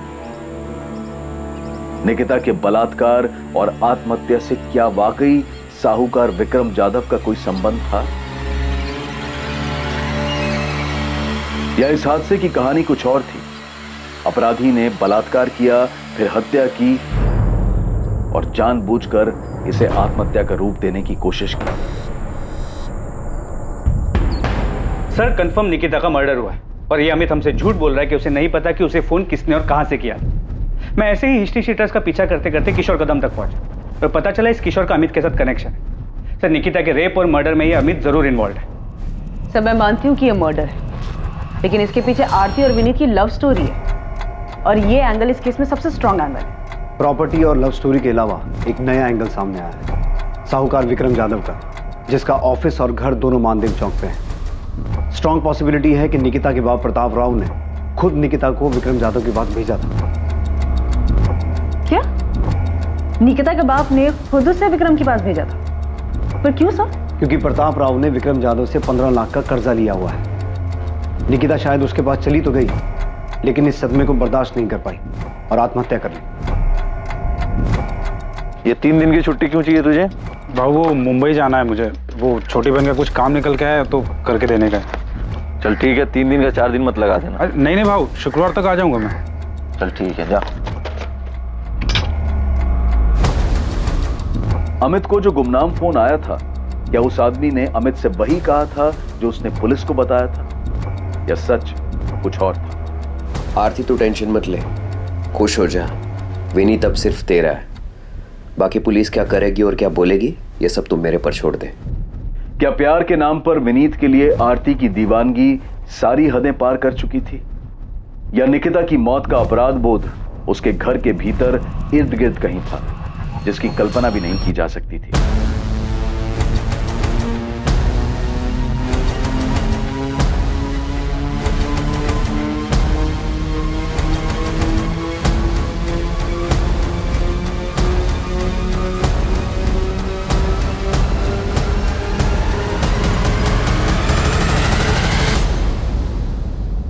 निकिता के बलात्कार और हत्या का मामला, चाहे वो आत्महत्या हो या हत्या, उसकी जांच पुलिस के लिए बहुत मुश्किल साबित होने वाली थी, क्योंकि पुलिस के सामने एक नहीं बल्कि कई संदिग्ध और उनके अलग अलग मकसद थे।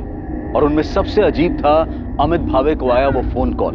बेहद घुमावदार और लंबे समय तक चली छानबीन, पूछताछ और ट्रैकिंग के बाद आखिरकार पुलिस असली अपराधी तक पहुंच गई, और जो सच सामने आया वो बेहद चौंकाने वाला और बेहद डरावना था। कल रात 10:30 बजे इस केस के दूसरे और आखिरी भाग में हम देखेंगे कि पुलिस कैसे असली अपराधी तक पहुंची और उन्होंने एक केस किस तरह से हल किया। जय हिंद।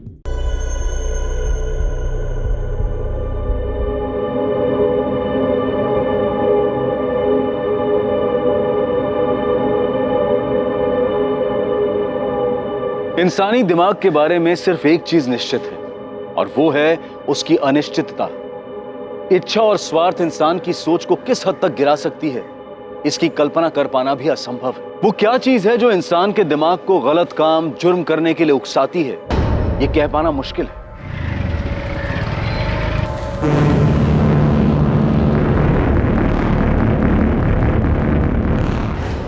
हाँ सब सही बोले आप। प्रताप राव मेरे से कर्जा लिया था, लेकिन उसमें क्या, ये तो मेरा धंधा है। जैसे अभिजीत वाघमारे, उसे भी कर्जा दिया था ना तुमने। आप उसके कर्जे को प्रताप राव के कर्जे से जोड़कर क्या खिचड़ी पका रहे हो? खिचड़ी तुम्हें समझ तो आ गई होगी, बस नाटक कर रहे हो। चुपचाप चलो हमारे साथ। प्रदीप ध्यान रख, ये तो हो वो। हाँ मैंने धमकी दी थी मैडम, पर वो धमकी नहीं थी, बस बातचीत थी। हमारे भी बातचीत करने के तरीके से तो अच्छे से वाकिफ होगा कुणाल, काफी बार अंदर जो गया है। मैडम बता तो रहा हूँ, आरती विनीत से बहुत प्यार करती थी, विनीत भी उसको पसंद करता था, खाली निकिता की वजह से छुपा रहा था। निकिता भी कम नहीं थी मैडम, विनीत को कब्जे में करके रखा था उसने, फंसाया था उसको।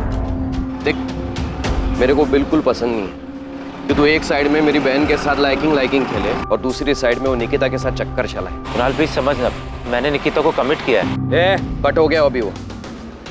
देख मेरी बहन आरती तेरे से बहुत प्यार करती है, उसका दिल नहीं दुखना चाहिए, और निकिता को कैसे बाहर करना ये अब तू देख। आज से तेरा सारा लाइकिंग मेरी बहन के लिए रहेगा, समझा?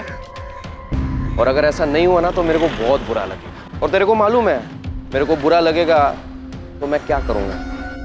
मैडम प्यार का मामला था इसलिए प्यार से ही निपटाया था। तो चिंता मत कर, हम भी तेरे से प्यार से पूछेंगे, बस इतना ध्यान रखना हमें बुरा ना लग जाए। मैं कुछ समझा नहीं प्रदीप, तुम क्या कहना चाहते? अरे पुलिस जाधव भाव को उठा के ले गई है पूछताछ करने के लिए। लेकिन क्यों? तुम्हारी लड़की के केस में प्रताप भाव तुमको चलना पड़ेगा, समझाना पड़ेगा उन लोगों को। हाँ साहब, देखा मैंने इस आदमी को, ये अपनी दुकान पे आया था अमित भाव से मिलने, फिर अमित भाव इसको तुरंत लेके बाहर चले गए थे। यहाँ नहीं, मेरे पीछे पीछे। 27 अप्रैल को अमित को जो फोन आया था उसके बारे में जानते हो? जी साहब, मैं उस टाइम दुकान पे ही था अमित भाव के साथ। मेरी बहन ये कब पैदा हो गई? मेरी कोई बहन है ही नहीं। हेलो हेलो, अजीब आदमी है, कुछ भी बकवास किया जा रहा है। ए दिनेश, एक काम कर, थोड़ा काउंटर सवाल में आता हूँ। जी बाबा। फिर अमित भाव थोड़ी देर बाद वहाँ से बाहर चले गए थे, बस उसके आगे मैंने कुछ नहीं सुना साहब। क्या वो फोन इस हिस्ट्री शीटर किशोर कदम ने किया था? अमित की इसी से बात हुई थी? अमित भाई, आपका काम हो गया। अभी लड़की आपको कोई परेशान नहीं करेगी। दिनेश, तुम इकलौते आदमी हो जिसने अमित को किशोर कदम के साथ मिलते जुलते देखा था। अमित की प्लानिंग के बारे में और क्या जानते हो? साहब, मेरे को जो कुछ भी मालूम था मैंने आपको सब कुछ बता दिया। और साहब, आपको मेरे को सुरक्षा देनी होगी। साहब, अमित भाव बहुत खतरनाक आदमी है साहब, उसको ये सब मालूम पड़ेगा। घबराओ मत दिनेश, तुम्हें कुछ नहीं होगा।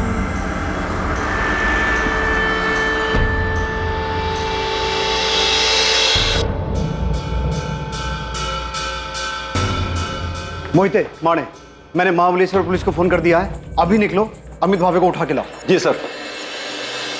अमित भावे, निकिता आप्टे का कजन, उसे पुलिस ने हिरासत में ले लिया था। उन्हें शक था कि इस भयानक वारदात में उसका हाथ है, क्योंकि हिस्ट्री शीटर किशोर कदम, जिस पर पुलिस को शक था, इस जुर्म को अंजाम देने के लिए इन्वेस्टिगेशन में अमित के साथ उसके संबंध सामने आए थे। दूसरी तरफ आरती तांबे का भाई कुणाल सामंत भी निकिता के केस में संदिग्ध था, और साथ ही साथ पुलिस को साहूकार विक्रम जाधव पर भी गहरा शक था। आरती, ये तुम्हारे कजन कुणाल सामंत की फोन लोकेशन है, जिसमें साफ दिखाई दे रहा है कि 27 अप्रैल को ये उसी एरिया में था जहां से हमें निकिता की लाश मिली। हाँ, तो मुझे इसके बारे में कुछ नहीं पता।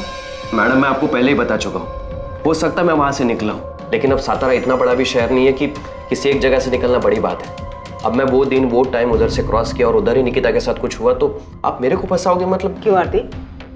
इसने तुझे पहले सिखा दिया था ना कि पकड़े गए तो पुलिस के सामने यही बोलना है। मैडम, अगर इसने इतनी स्मार्ट प्लानिंग की है जो आप बता रहे हैं, तो आप ये भी बताइए कि सेम टाइम पे ये इतना बेवकूफ कैसे हो सकता है कि क्राइम की जगह पे ये अपना फोन लेके जाएगा? देखिए मैडम, आपको पता चला कि मैंने विनीत को धमकी दी थी, लेकिन ये बात तो मैं आपको पहले भी कह चुका हूँ कि हाँ मैंने किया, और उसके बाद भी मुझे कुछ ऐसा करना होता तो मैं ऐसा थोड़ी ना करता जिससे आपको कोई सबूत मिले और आप मुझे सीधा पकड़ ले। नहीं कुणाल, तू हर चीज में फेल हुआ है। तूने निकिता के मर्डर को सुसाइड दिखाने की कोशिश की है, जिसमें तू कामयाब नहीं हुआ है, तो उसमें भी फेल ही हुआ है। ये क्या बात कर रही है मैडम आप? निकिता मेरे को जानती थी तो वो मेरे साथ किधर भी आती क्या? और वो भी तब जबकि उसको ये पता था कि मैंने विनीत को धमकाया था। ये सच बोल रहा है। धमकी वाली बात को लेके निकिता ने मुझसे झगड़ा भी किया था। आरती, जब तेरे डोरे डालने से कुछ नहीं हो पाया तो तूने अपने लुच्चे लफंगे भाई को भेज दिया विनीत को धमकाने के लिए। तू मुझसे सवाल कर रही है? खुद को देखा है तूने?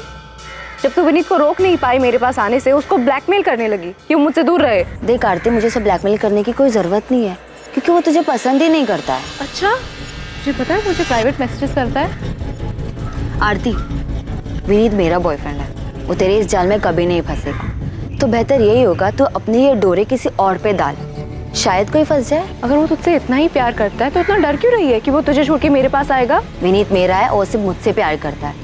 ये सारी बकवास ना तो अपने दिमाग से निकाल दे कि तेरे इस छिछोरे भाई को विनीत को धमकाने के लिए भेजेगी और वो तेरा हो जाएगा, क्योंकि ये सब करके भी तू देख चुके और बुरी तरीके से हार गई है।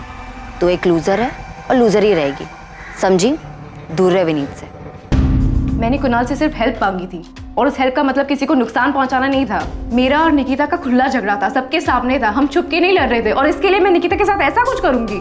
मैडम, मेरी हिस्ट्री है, मैं जुआ खेलता हूँ, पॉकेट मारता हूँ, लेकिन रेप जैसी गंदी हरकत मैंने कभी नहीं की और ना ही मैंने किसी का मर्डर किया। मैं जानता हूँ मैडम आप मेरे पे भरोसा नहीं करोगे, पर क्या निकिता मेरे पे भरोसा करती? वो मेरे साथ ऐसे ही आ जाती क्या? और मैं उसके साथ ऐसा सब कुछ करता तो वो चीखती चिल्लाती भी नहीं। कुणाल, निकिता का फोन कहाँ है? अरे मैडम,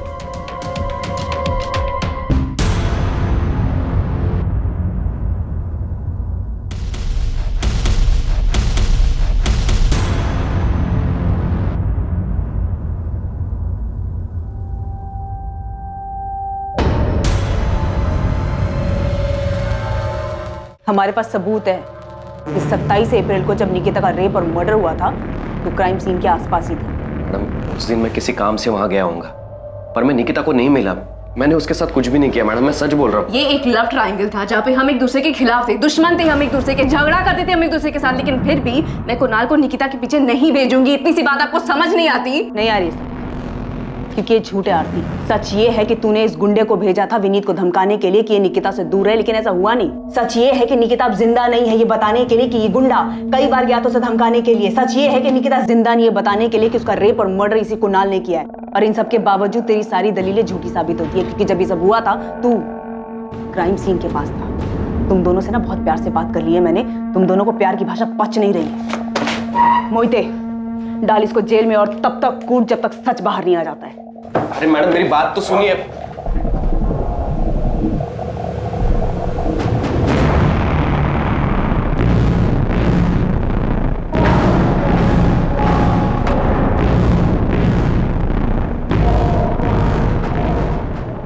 अगर हम विक्रम जाधव से पूछताछ कर रहे हैं तो इसमें आप इतना परेशान क्यों हो रहे हैं? आप मेरी परेशानी अच्छी तरह समझते हैं साहब। घुमा फिरा के आप यही कहना चाहते हैं ना साहब कि मैंने जादव बाबू से कर्जा लिया था और अपनी बेटी को उसके पास भेजा था ताकि ये कर्जा माफ हो जाए। हमने तो ऐसा नहीं कहा। तो फिर और क्या पूछेंगे विक्रम बाबू से आप?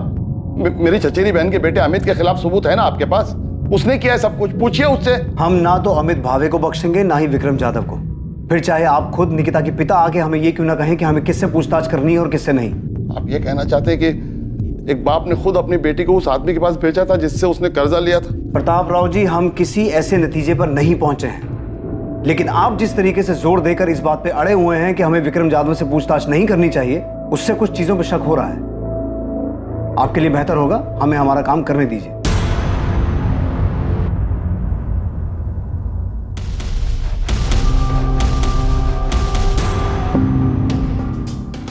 अलका और अभिजीत के सुसाइड करने के बाद मैं माना था मैं गलती किया था, एक जानवर जैसा। जानवर जैसा नहीं, तू जानवर ही है विक्रम जाधव। हाँ साहब, मैं माना मुझे वैसा नहीं करना चाहिए था। जिस बात से बाद में तो अदालत में मुकर गया कि तूने अलका वाघमारे के साथ ऐसा कुछ किया था, और वो बेचारी भी मरने से पहले ऐसा कुछ छोड़ के नहीं गई जिससे तुझे तेरे किए की सजा मिले। सूर्वे, हमारे पास इस बात के पुख्ता सबूत थे कि अलका वाघमारे को विक्रम जाधव की कोठी के बजाय फ्लैट पे बुलाया गया अकेले, जो कि मानदेव चौक में है। हमने विक्रम जाधव को अरेस्ट भी किया और उसने यही कहा कि उसने कभी पैसों को लेकर अलका या उसके पति पे दबाव नहीं डाला। मूल तो छोड़ो, 2 साल से ब्याज भी नहीं दे पा रहे थे, जिसका इसने फायदा उठाया।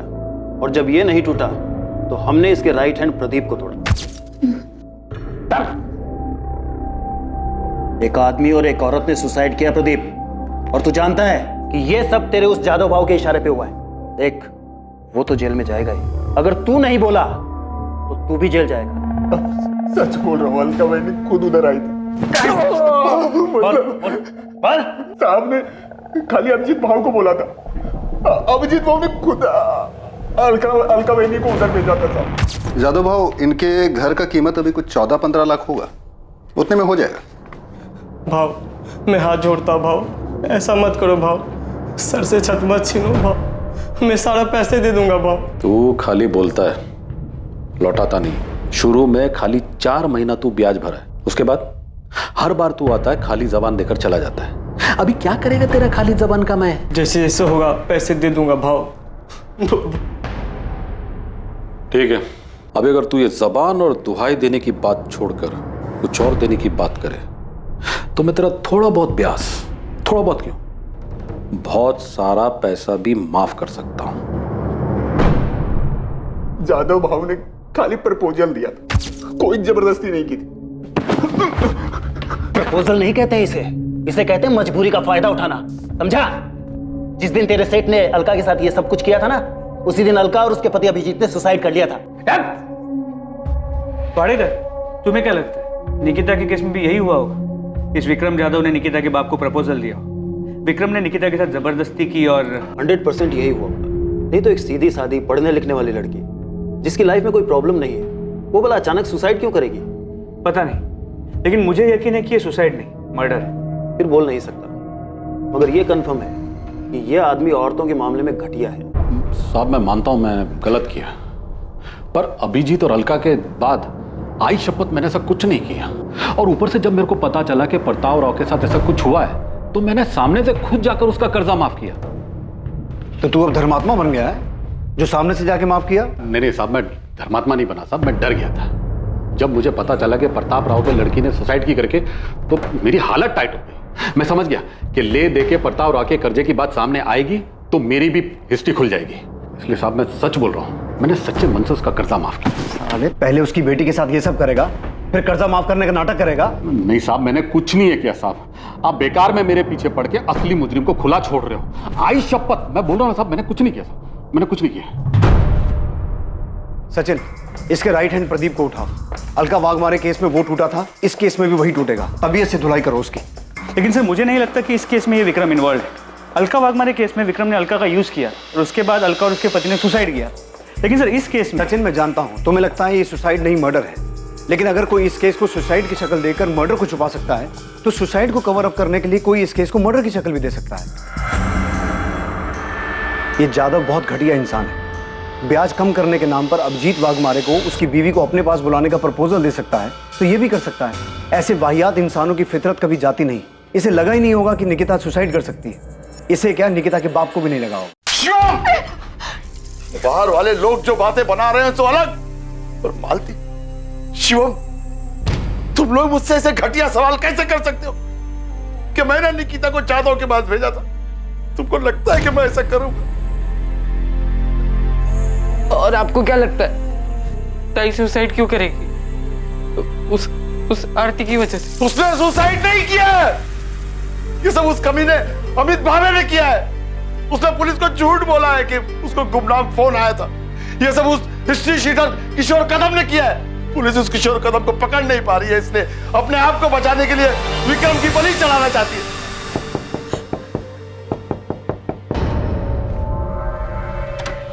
बताइए, अब आप क्या नया बताने आए? बताने नहीं, पूछने आया हूं। आपने हमें ये क्यों नहीं बताया कि विक्रम जाधव आपसे मिलने आया था, पर आप दोनों के बीच में डील हुई थी? मैं तुम लोगों का ख्याल रखेगा, तेरा भी शिवम का भी, समझ लेना। अब तेरे को कोई भी पैसा वापस देने का जरूरत नहीं है। मैं तेरा सारा कर्जा माफ कर रहा हूं। मैं तेरा दुख समझ सकता हूं। तो अगर वो खुद चल के मेरे पास आया और बोला कि तेरा कर्जा माफ, तो इसका मतलब आप ये निकालेंगे कि मैंने अपनी बेटी को उसके पास भेजा था? हम सिर्फ अपना काम कर रहे हैं। आपकी बेटी के मौत के बाद ये विक्रम जाधव जैसा घटिया आदमी अचानक इतना संत कैसे बन गया? मुझे नहीं पता, नहीं पता मुझे। मेरी हालत ठीक नहीं थी, इसलिए मैं पूछ भी नहीं पाया। इसका ब्याज टाइम पे दिया है मैंने, जाके पूछ लो उसको। विक्रम जाधव जो होगा सो होगा। आपकी हिम्मत कैसे है मेरे बारे में ऐसा सोचने की कि मैंने अपनी बेटी के साथ ऐसा कुछ किया है? ये सब उस अमित को बचाने के लिए तो नहीं कर रहे हैं आप? कितना पैसा खिलाया उसने ये सब केस घुमाने के लिए, हाँ? और सुसाइड बोल के केस बंद करने के लिए कितना पैसा दिया है उसने?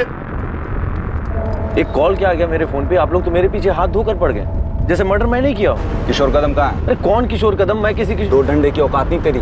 हमें पता है वो गुमनाम आदमी का फोन नहीं था, निकिता के फोन से वो फोन तुझे किशोर कदम ने किया था। मैं तो पूछ रहा हूँ, साहब लोग पूछेंगे नहीं, सीधा तेरी आवभगत शुरू करेंगे, आरती उतारेंगे तेरी लॉकअप में। कुणाल, पुलिस ने मेरे पीछे अपने लोग लगा रखे हैं, मेरे हर मूवमेंट पे नजर रख रहे हैं, मेरे फोन रिकॉर्ड्स तक निकलवा रहे हैं। तेरे को क्या लगा आरती, तू विनीत के लिए बावलो जैसी हरकतें करेगी और उसके बाद तेरे से कोई कुछ सवाल नहीं पूछेगा? मैंने कभी नहीं सोचा था कि निकिता के साथ ये झगड़ा उसकी मौत पे खत्म होगा। तू मेरे पे इल्जाम डाल रही है क्या? देख, पुलिस को मेरे ऊपर पहले से शक है, तो क्यों ये सब बोलकर उनका शक गहरा कर रही है? और तो तू वहां पे करने क्या गया था जहाँ पे निकिता की बॉडी मिली थी? कहीं तूने तो नहीं? वाह वाह आरती, सही कर रही है, पर याद रख, अगर तू ये सब मेरे पर थोपेगी ना तो तू भी मेरे साथ कटघरे में है। मैं समझ गया तू कितनी सेल्फिश है। तूने विनीत के लिए मेरा यूज किया, और अब जब निकिता मर गई तो खुद को बचाने के लिए मुझे बलि का बकरा बना रही है। एक बात याद रख, अगर तू मुझे फंसाएगी ना तो तू भी नहीं बचेगी।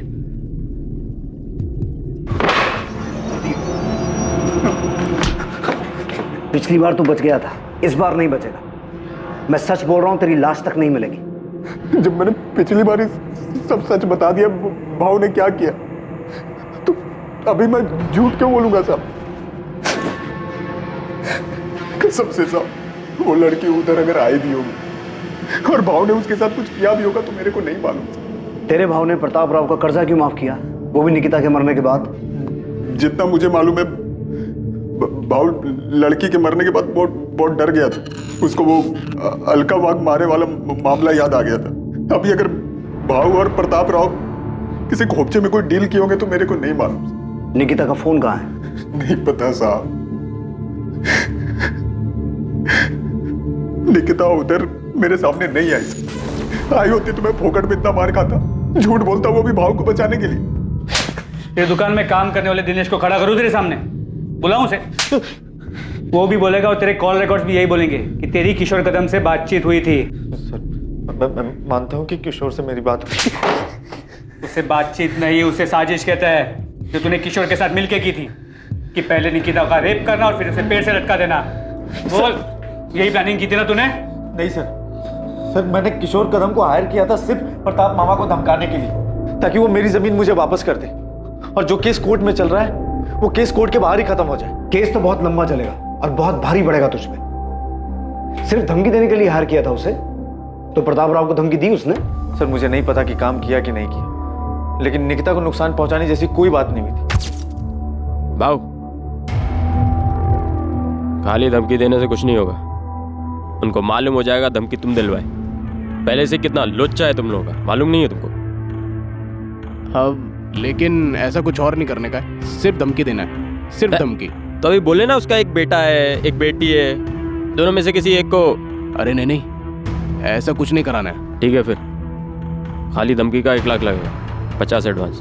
और एक बार धमकी देने से कुछ नहीं होगा, कम से कम 3-4 बार देनी पड़ेगी, तब जाके असर होगा। ठीक है, ये रहा एडवांस। और याद रहे, हाँ, सिर्फ धमकी देनी है, सिर्फ धमकी।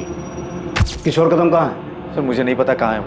तूने निकिता को इसलिए टारगेट किया था ना कि तूने उसे सेटलमेंट करवाने के लिए फ़ोन किया था और उसने तुझे उल्टा सुना दिया? नहीं सर, मैंने ऐसा कुछ भी नहीं करवाया और किशोर को सिर्फ मैंने जबानी धमकी देने के लिए कहा था। और तुझे क्या लगा वो इतना दूध का दूल्हा है कि तू जितना कहेगा वो उतना ही करेगा? साले रेप की हिस्ट्री है उसकी। किशोर कदम का फोन कब से बंद है? जब से क्या? जब से निकिता के नंबर से मेरे नंबर पे फोन आया था तब से उसका नंबर बंद है। तुझे उस दिन फोन किशोर ने किया था, अपने फोन की बजाय निकिता के फोन से। उल्टा तुझे टोपी पहना गया वो, है ना? तो मुझे भी उस दिन 1 मिनट के लिए ऐसा ही लगा था कि कहीं किशोर ने कोई अलग कांड तो नहीं कर दिया, लेकिन मैं सच कह रहा हूँ, उस दिन फोन पर किशोर नहीं था। अजीब आदमी है, कुछ भी बकवास किया जा रहा है। फिर मुझे बाद में ठनका कि कहीं किशोर ने मुझे फंसाने की कोई चाल तो नहीं चलती। सर मैं बहुत घबरा गया था। मैंने किशोर को फोन किया, उसका फोन बंद आ रहा था। सर आज तक बंद है। तो तू उसी टाइम समझ गया था कि बहन मतलब निकिता और किशोर ने 100% उसके साथ कुछ किया है। उस दिन किशोर को सिर्फ मैंने धमकी देने के लिए कहा था और कुछ नहीं। और जो फोन पे आवाज थी सर वो किशोर की नहीं थी। सर मैं सच कह रहा हूँ, मैं झूठ नहीं कह रहा। उस समय तक सारे नंबर मेरे मोबाइल में ट्रांसफर नहीं हुए थे और किशोर को सिर्फ मैंने धमकी देने के लिए पैसे दिए थे। अच्छा, मतलब वो रेप और मर्डर उसने अपने मन से किए थे। चल मान लिया हमने कि तू बहुत ही शरीफ आदमी है। जा महाबलेश्वर जा अपने घर, जा आराम कर, जा जा। जब तक किशोर कदम मिल ना जाए ना, इसकी खूब सेवा करो, दिल से सेवा करो। निकिता के साथ जो कुछ भी हुआ है यही साला उसकी जड़ है। सर मैं सच कह रहा हूं, मैंने कुछ नहीं किया सर।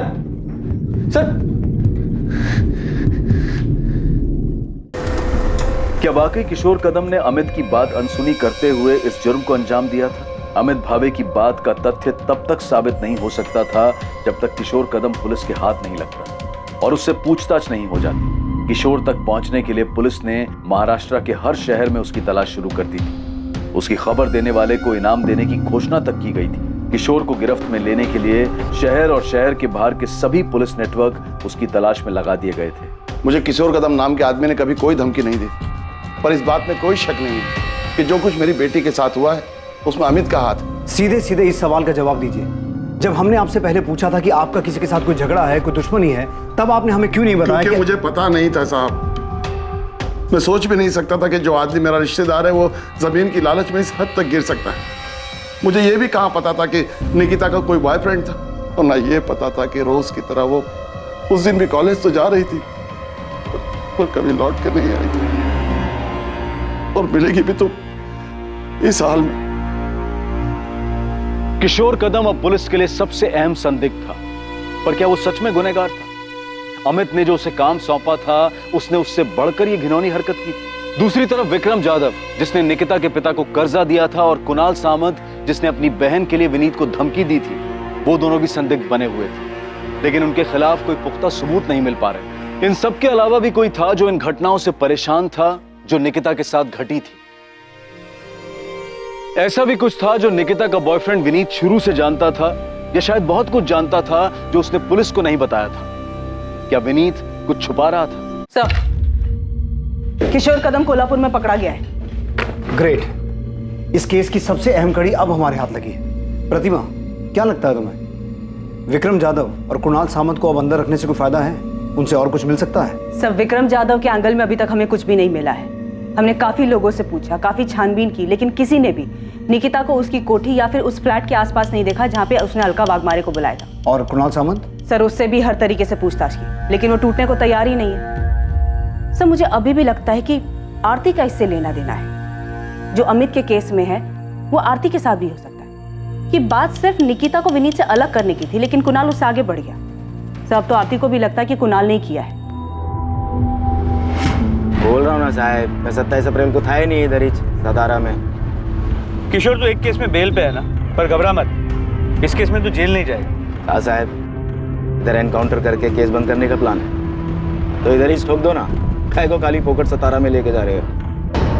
मैंने तो सिर्फ अपना हिस्सा मांगा था, क्या गलत कर रहा था? क्या गलत था इसमें? ऐसे किसी गुंडे को पैसे देकर धमकी दिलवाना सही काम है? पैसे देकर धमकी इसलिए दिलवाई ताकि कोर्ट के बाहर से मामला सेटल हो जाए। अमित जो आदमी गुंडा है, पैसे लेकर धमकी दे रहा है, वो और कुछ करेगा तो रोक लेगा उसे। फंसा दिया ना उसने तुझे। सोचा है कभी तेरी वजह से निकिता के साथ में क्या हुआ है? भाई मैंने उससे नहीं कहा निकिता के साथ ये सब करने के लिए, मैंने तो सिर्फ उससे कहा। अमित याद रखना, अगर ये पता चला ना कि निकिता के साथ में उसी ने ये सब कुछ किया तो तू भी उसी जुर्म में अंदर जाएगा। जरा से जमीन के लालच ने तुझे क्या से क्या बना दिया।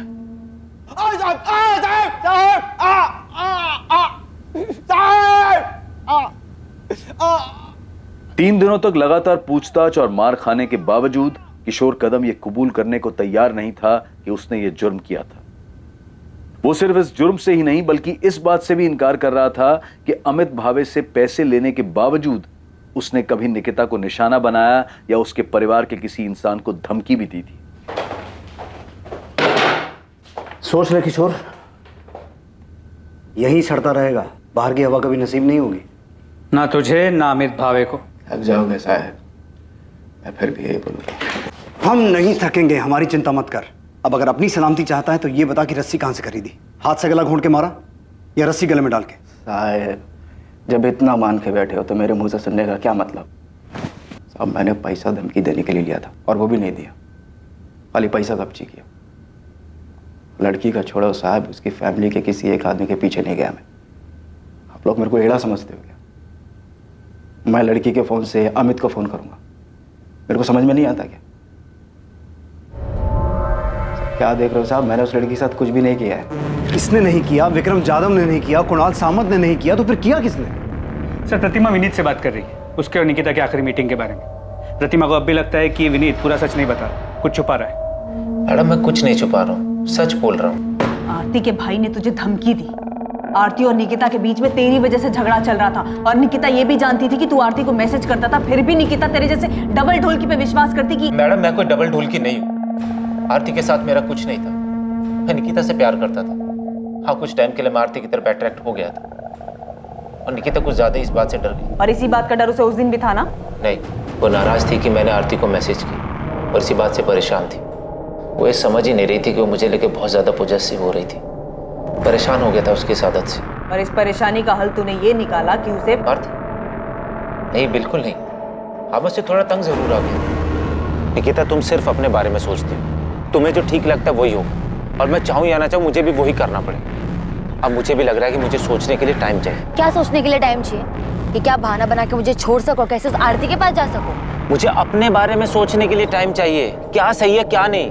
हर बात तुम्हारे और आरती के बारे में नहीं होती। पक चुका हूँ यार तुम दोनों से। क्या कहा तुमने?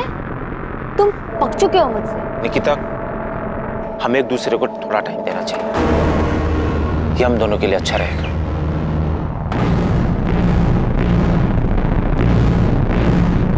Bye bye.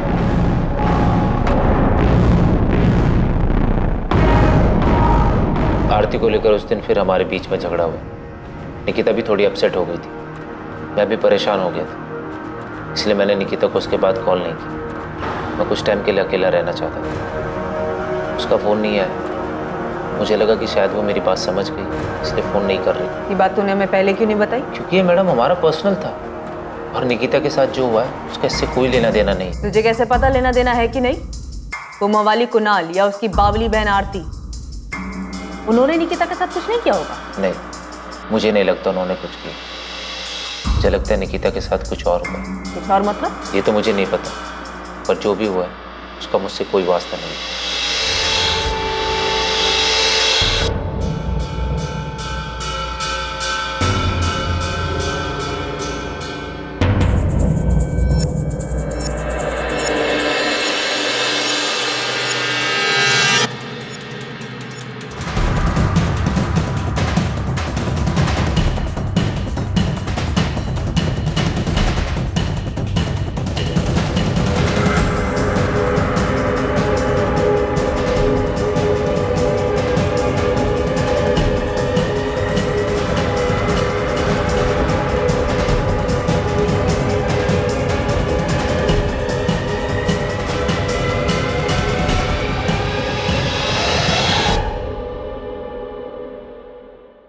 सर मुझे लगता है कि हम इस बात पे अटक गए हैं कि निकिता का मर्डर हुआ है, जो कि इन सस्पेक्ट में से किसी ने अपना मकसद पूरा करने के लिए किया है। प्रतिमा, फिर से ये मत कहना कि तुम्हें अब भी लगता है कि ये सुसाइड का केस।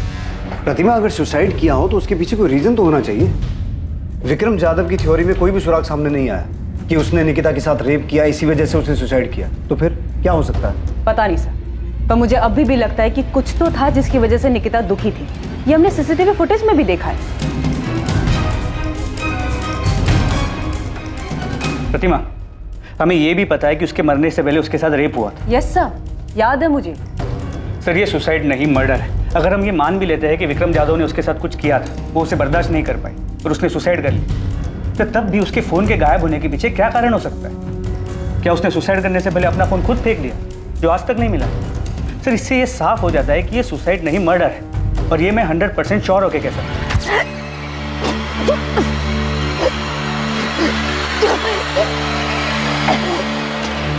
सर, निकिता को रस्सी से गला घोट के मारा गया और फिर उसी रस्सी से उसे पेड़ से लटका दिया गया। इसीलिए उसके गले पे सिर्फ रस्सी का निशान, और पेड़ पे लटकाने की वजह से उसकी गर्दन की हड्डी टूट गई, जो हमें कंफ्यूज कर रही है। सर, क्राइम सीन पे निकिता का फोन नहीं मिला है, जिससे ये साफ होता है कि जिसने भी निकिता को मारा है वो उसका फोन अपने साथ लेकर चला गया। पर ये हो कौन सकता है? सारे हिस्ट्री शीटर्स को हमने तोड़ा है, उन पर नजर रखे हुए हैं, उनमें से कोई नहीं है, तो फिर है कौन? इस केस में अपराधी कौन था या फिर कौन थे, ये पता लगाना बहुत मुश्किल हो रहा था। हर एक एंगल के खुलने के बावजूद निकिता की मौत के पीछे के मकसद तक पहुंच पाना लगभग नामुमकिन सा लग रहा था। अब केस ठंडा पड़ चुका था, महीनों गुजर चुके थे। 27 अप्रैल 2019 को इस जुर्म को अंजाम दिया गया था और अब अक्टूबर 2019 आ चुका था। लेकिन अचानक इस केस को एक नई दिशा मिलने वाली थी, एक नया रास्ता खुलने वाला था।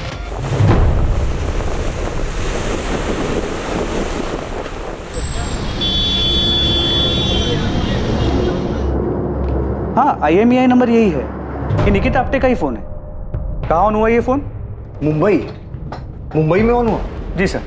और निकिता के फोन में जो नंबर यूज हो रहा है वो ये है 44761। इस नंबर की पूरी डिटेल्स मंगवा ली है। हमने अपने नंबर से कॉल नहीं किया, मोहिते को भेजा है PCO से कॉल करने के लिए, ताकि पता चल सके कि ये नंबर ऑन है या नहीं। सर, ये नंबर ऑन है। मैंने PCO से फ़ोन किया, ऐसे ही कोई नाम बदल कर बात की। किसी आदमी ने फ़ोन उठाया था, बोला कि आपने जो नंबर लगाया रॉन्ग नंबर है। मैंने पूछा ये मुंबई का नंबर है? उसने कहा हाँ।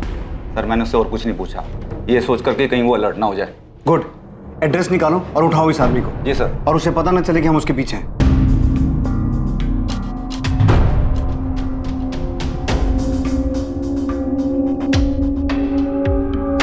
सर, नंबर किसी अविनाश मोरे के नाम पे रजिस्टर्ड, कांदिवली का एड्रेस। फौरन मुंबई के लिए निकलो और इस आदमी को उठा के लाओ। प्रतिमा, इसकी फोटो निकिता की फैमिली को दिखाओ और पता करो इसे पहचानते हैं क्या, और ये भी चेक करो इसकी कोई क्रिमिनल हिस्ट्री है क्या। ठीक है सर।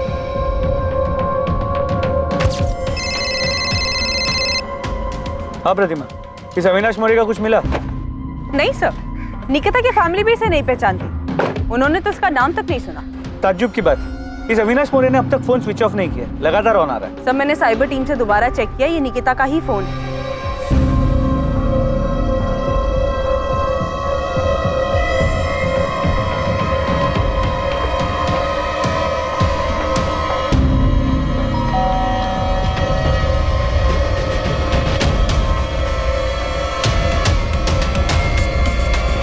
जी अविनाश मोरे?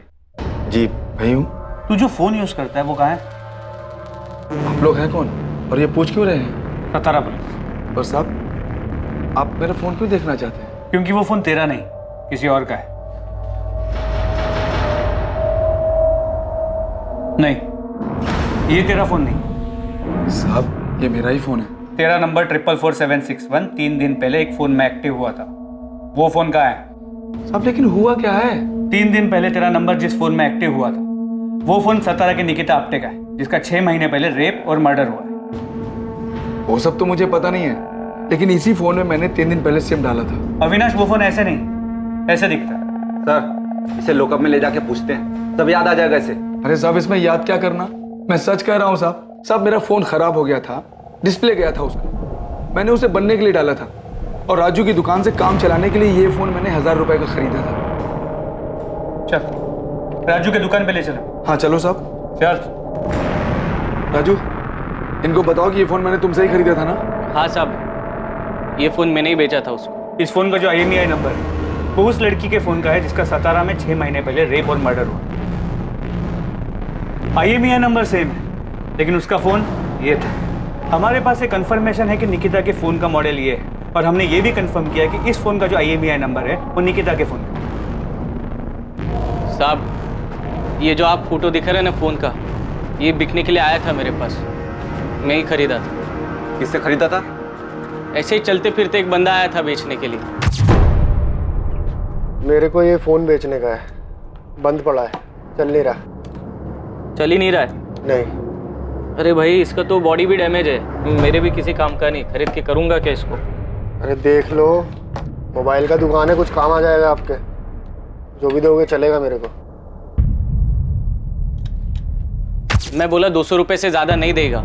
वो बोला ठीक है और बेच के चला गया। तो फिर वो टूटा हुआ फ़ोन का है और उस फ़ोन का IMEI नंबर इस अविनाश के फ़ोन में कहाँ से आया? ये फ़ोन का बॉडी एकदम डैमेज हो गया था, बैटरी वैटरी सब ठीक था, तो मैंने बाहर का बॉडी निकाल के फेंक दिया और अंदर का माल मटेरियल जुगाड़ करके ये फ़ोन में फिट कर दिया। तुम्हें ये फ़ोन किसने बेचा? उसका नाम क्या है जिसने बेचा? नाम तो याद नहीं साहब, 1-2 महीना हो गया अभी। देख राजू, हमें वो आदमी चाहिए और अगर वो नहीं मिला ना, हम तेरी जन्म पत्री बना देंगे कि तूने सतारा में उस लड़की के साथ रेप और मर्डर किया। खाली पीली मेरे को काहे को फंसा रहे साहब? मैं तो खाली फ़ोन खरीदा था। जिसने फ़ोन बेचा उसका हुलिया याद है? साहब, याद करने की कोशिश करता हूँ साहब। नहीं, ये भी नहीं, ये नहीं, ये था ना? नहीं साहब, ये भी नहीं था। जैसा वो सब बोले ना वैसा मैं आपको उसका हुलिया बताने को तैयार हूँ।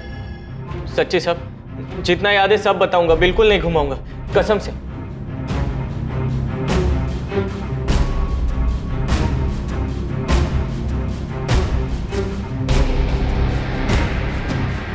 सर, राजू सच बोल रहा है।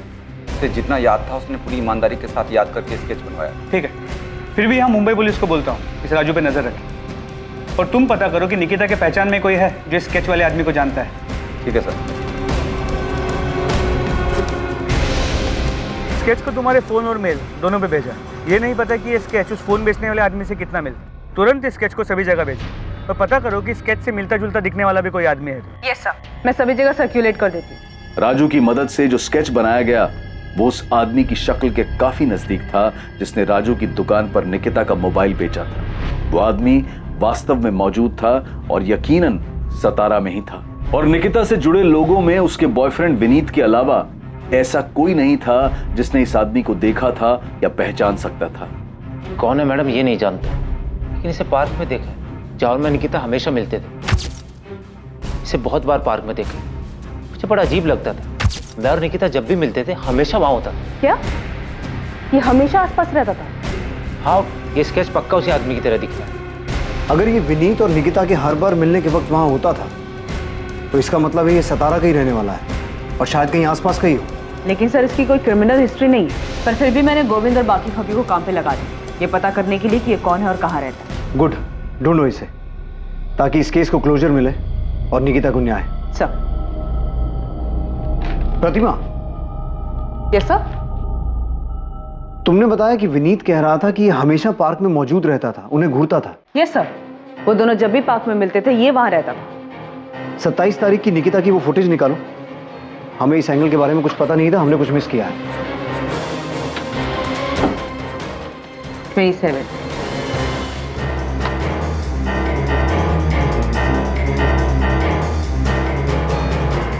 ये निकिता निकली, इसके पीछे तो नहीं दिख रहा है। एक काम करो, निकिता के दिखने से 5-10 मिनट पहले का फोटो चेक करो।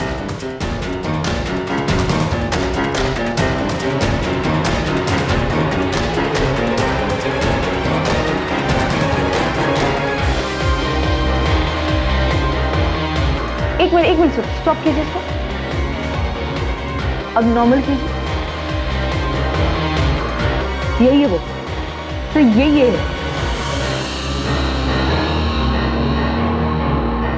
हाँ हाँ सर, ये वही आदमी है। क्या इसी ने निकिता के साथ निकिता का मोबाइल इसके पास था जो इसने मुंबई में जाके बेचा। ये है कौन?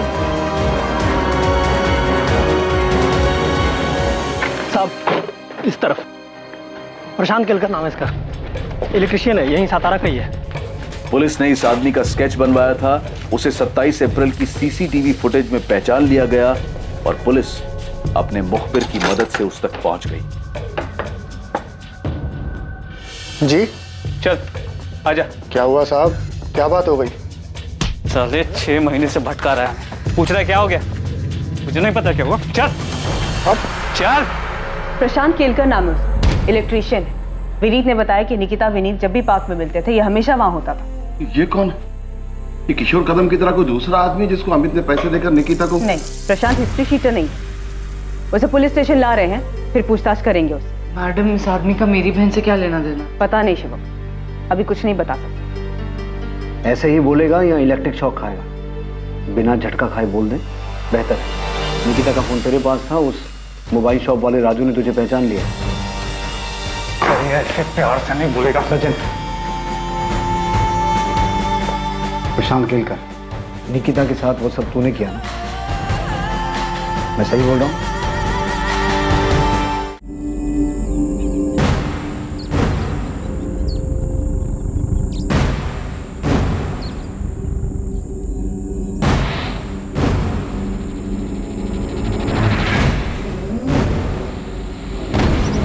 जी आप निकिता है ना?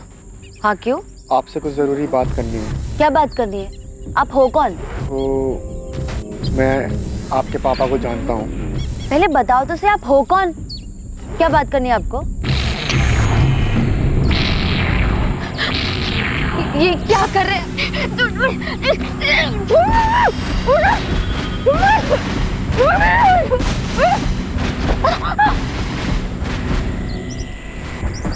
क्या आप मेरे साथ चल, वरना यहीं काट दूंगा।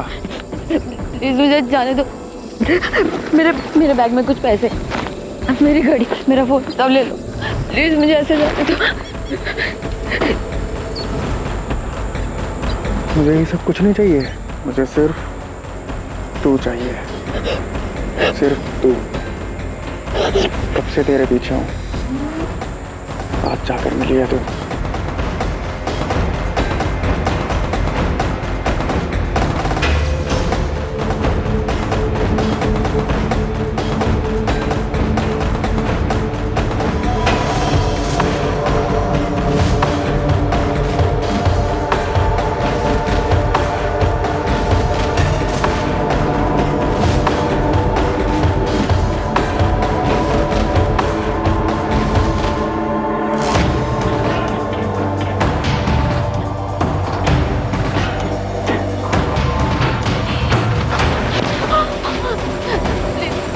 प्लीज मुझे जाने दो। हटा ये सब, मुझे तेरे को वैसे देखना है जैसे मैं तेरे को सपने में देखता हूँ। प्लीज प्लीज मुझे जाने दो, मुझे अपने घर जाना। जाने दूंगा, बस एक बार मेरे को। क्या एक बार?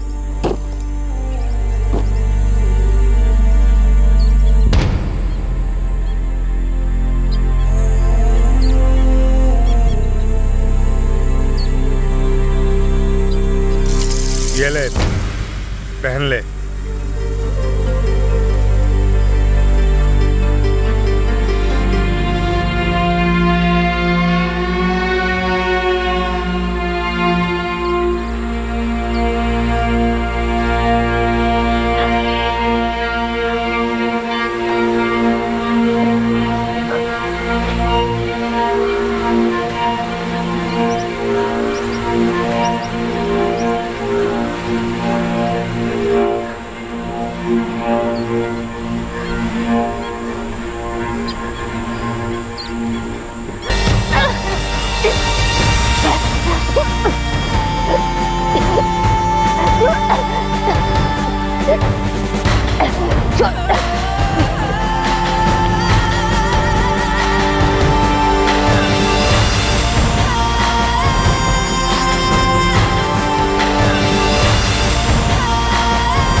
बस यूं ही। तूने उसे देखा, वो तुझे पसंद आ गई, इतना कि वो तेरी सनक बन गई। निकिता का फोन तेरे पास 6 महीने से था, तूने उसे ऑन क्यों नहीं किया? वो 6 महीने बाद मुंबई जाके क्यों बेचा? मैं अखबार में बोल रहा था। जोर से बोल, जोर से बोल, सुनाई देना चाहिए। मैं मामला ठंडा होने का इंतजार कर रहा था। 27 अप्रैल का दिन तूने इसलिए चुना क्योंकि निकिता उस रास्ते से जाने वाली थी। हाँ, मैंने पहले भी कई बार कोशिश की थी, पर सड़क पर कोई ना कोई आ जाता था। तो तूने देखा कि 27 तारीख को उस रास्ते पे आसपास कोई नहीं था, सुनसान था, तो तूने ऐसा किया? हाँ। तूने निकिता के भाई अमित को फोन क्यों किया? तू जानता है उसे? नहीं। तो उसे फोन क्यों किया? मुझे बुरा लगा कि उसके परिवार वाले परेशान हो रहे होंगे कि कहाँ गई, तो इसलिए मैंने उसका फ़ोन उठाया और देखा किसको फ़ोन कर सकता हूँ, तो मैंने उसका नंबर डायल कर दिया। फ़ोन में नाम अमित दादा करके लिखा हुआ था, मुझे लगा दादा लिखा है तो भाई ही होगा, मिला दिया। हेलो, तुम्हारी बहन की डेड बॉडी पड़ी है, आके ले जाओ। कौन बोल रहा है? दिमाग तो सही है तेरा? एक बार में सुनाई नहीं देता है क्या? तुम्हारी बहन की बॉडी पड़ी है, आके ले जाओ। प्रशांत केलकर से बार बार पूछताछ की गई, ये जानने के लिए कि क्या वाकई ये जुर्म उसने अपनी विकृत मानसिकता और यौन आकर्षण के कारण किया था या इसमें कोई और भी शामिल था। पर आखिर तक यही सामने आया कि वो वाकई एक विकृत मानसिकता का आदमी था जो निकिता पर मोहित था, जिसने सिर्फ अपनी हवस पूरी करने के लिए निकिता के साथ बलात्कार किया और फिर उसे मार दिया। अपराधी, अपराध का मकसद और जिस तरह से इस जुर्म को अंजाम दिया गया था, उसने पुलिस तक को हैरान कर दिया था। इस केस में निकिता के परिवार में जो भी मनमुटाव था वो सामने आ गया था। इस केस के जरिए संपत्ति को लेकर चल रहे विवाद के कारण कोई अपना ही निकिता के पिता को धमकी देने, डराने जैसे गलत इरादे रखता था, वो भी सामने आ गया। साथ ही एक लड़के को लेकर लव ट्रायंगल, प्यार के नाम पर दीवानगी भी सामने आई, जिसमें दो बेस्ट फ्रेंड्स के बीच एक लड़के की वजह से दोस्ती में कड़वाहट आ गई थी। पर निकिता के बलात्कार और हत्या का जो अपराधी था, वो निकिता और उसके जानने वालों के लिए चेहरे से, नाम से पूरी तरह से गुमनाम था। प्रशांत केलकर का इससे पहले कोई क्रिमिनल रिकॉर्ड नहीं था और साथ ही मनोवैज्ञानिक जांच में भी ऐसा कुछ सामने नहीं आया कि उसे कोई मानसिक बीमारी थी। वो पूरी तरह से सामान्य था। ये बेहद दुखद है कि 19 साल की निकिता को किसी की सनक और दिमागी गंदगी की वजह से अपनी जान गंवानी पड़ी। इस केस में जो सबसे बड़ा सवाल पैदा होता है वो ये कि ऐसी विकृत मानसिकता जो सड़क पर चलते इंसानों को, अपने आसपास के लोगों को शोषण का सामान मानती है, उस विकृत मानसिकता को पहचाना कैसे जाए। दरअसल ये मुश्किल है, आसान नहीं है, लेकिन जब भी किसी पर कोई शक हो या पता चले कि आपके आसपास ऐसा कोई व्यक्ति है तो तुरंत उसकी शिकायत करें। ऐसे लोगों से डरने की बजाय हिम्मत दिखाकर पुलिस में उनकी शिकायत करें और उन्हें उनकी सही जगह पर पहुंचाएं। खुद को और अपने आसपास के माहौल को सुरक्षित बनाएं। अब मैं अनूप सोनी आपसे विदा लेता हूं, फिर मुलाकात होगी एक और नए केस के साथ। देखते रहें क्राइम पेट्रोल सतर्क, सोमवार से शुक्रवार रात 10:30 बजे। और याद रखें, क्राइम और आपके बीच में सिर्फ इतना फर्क है कि आप कितने सतर्क हैं। सतर्क रहें, सुरक्षित रहें। जय हिंद।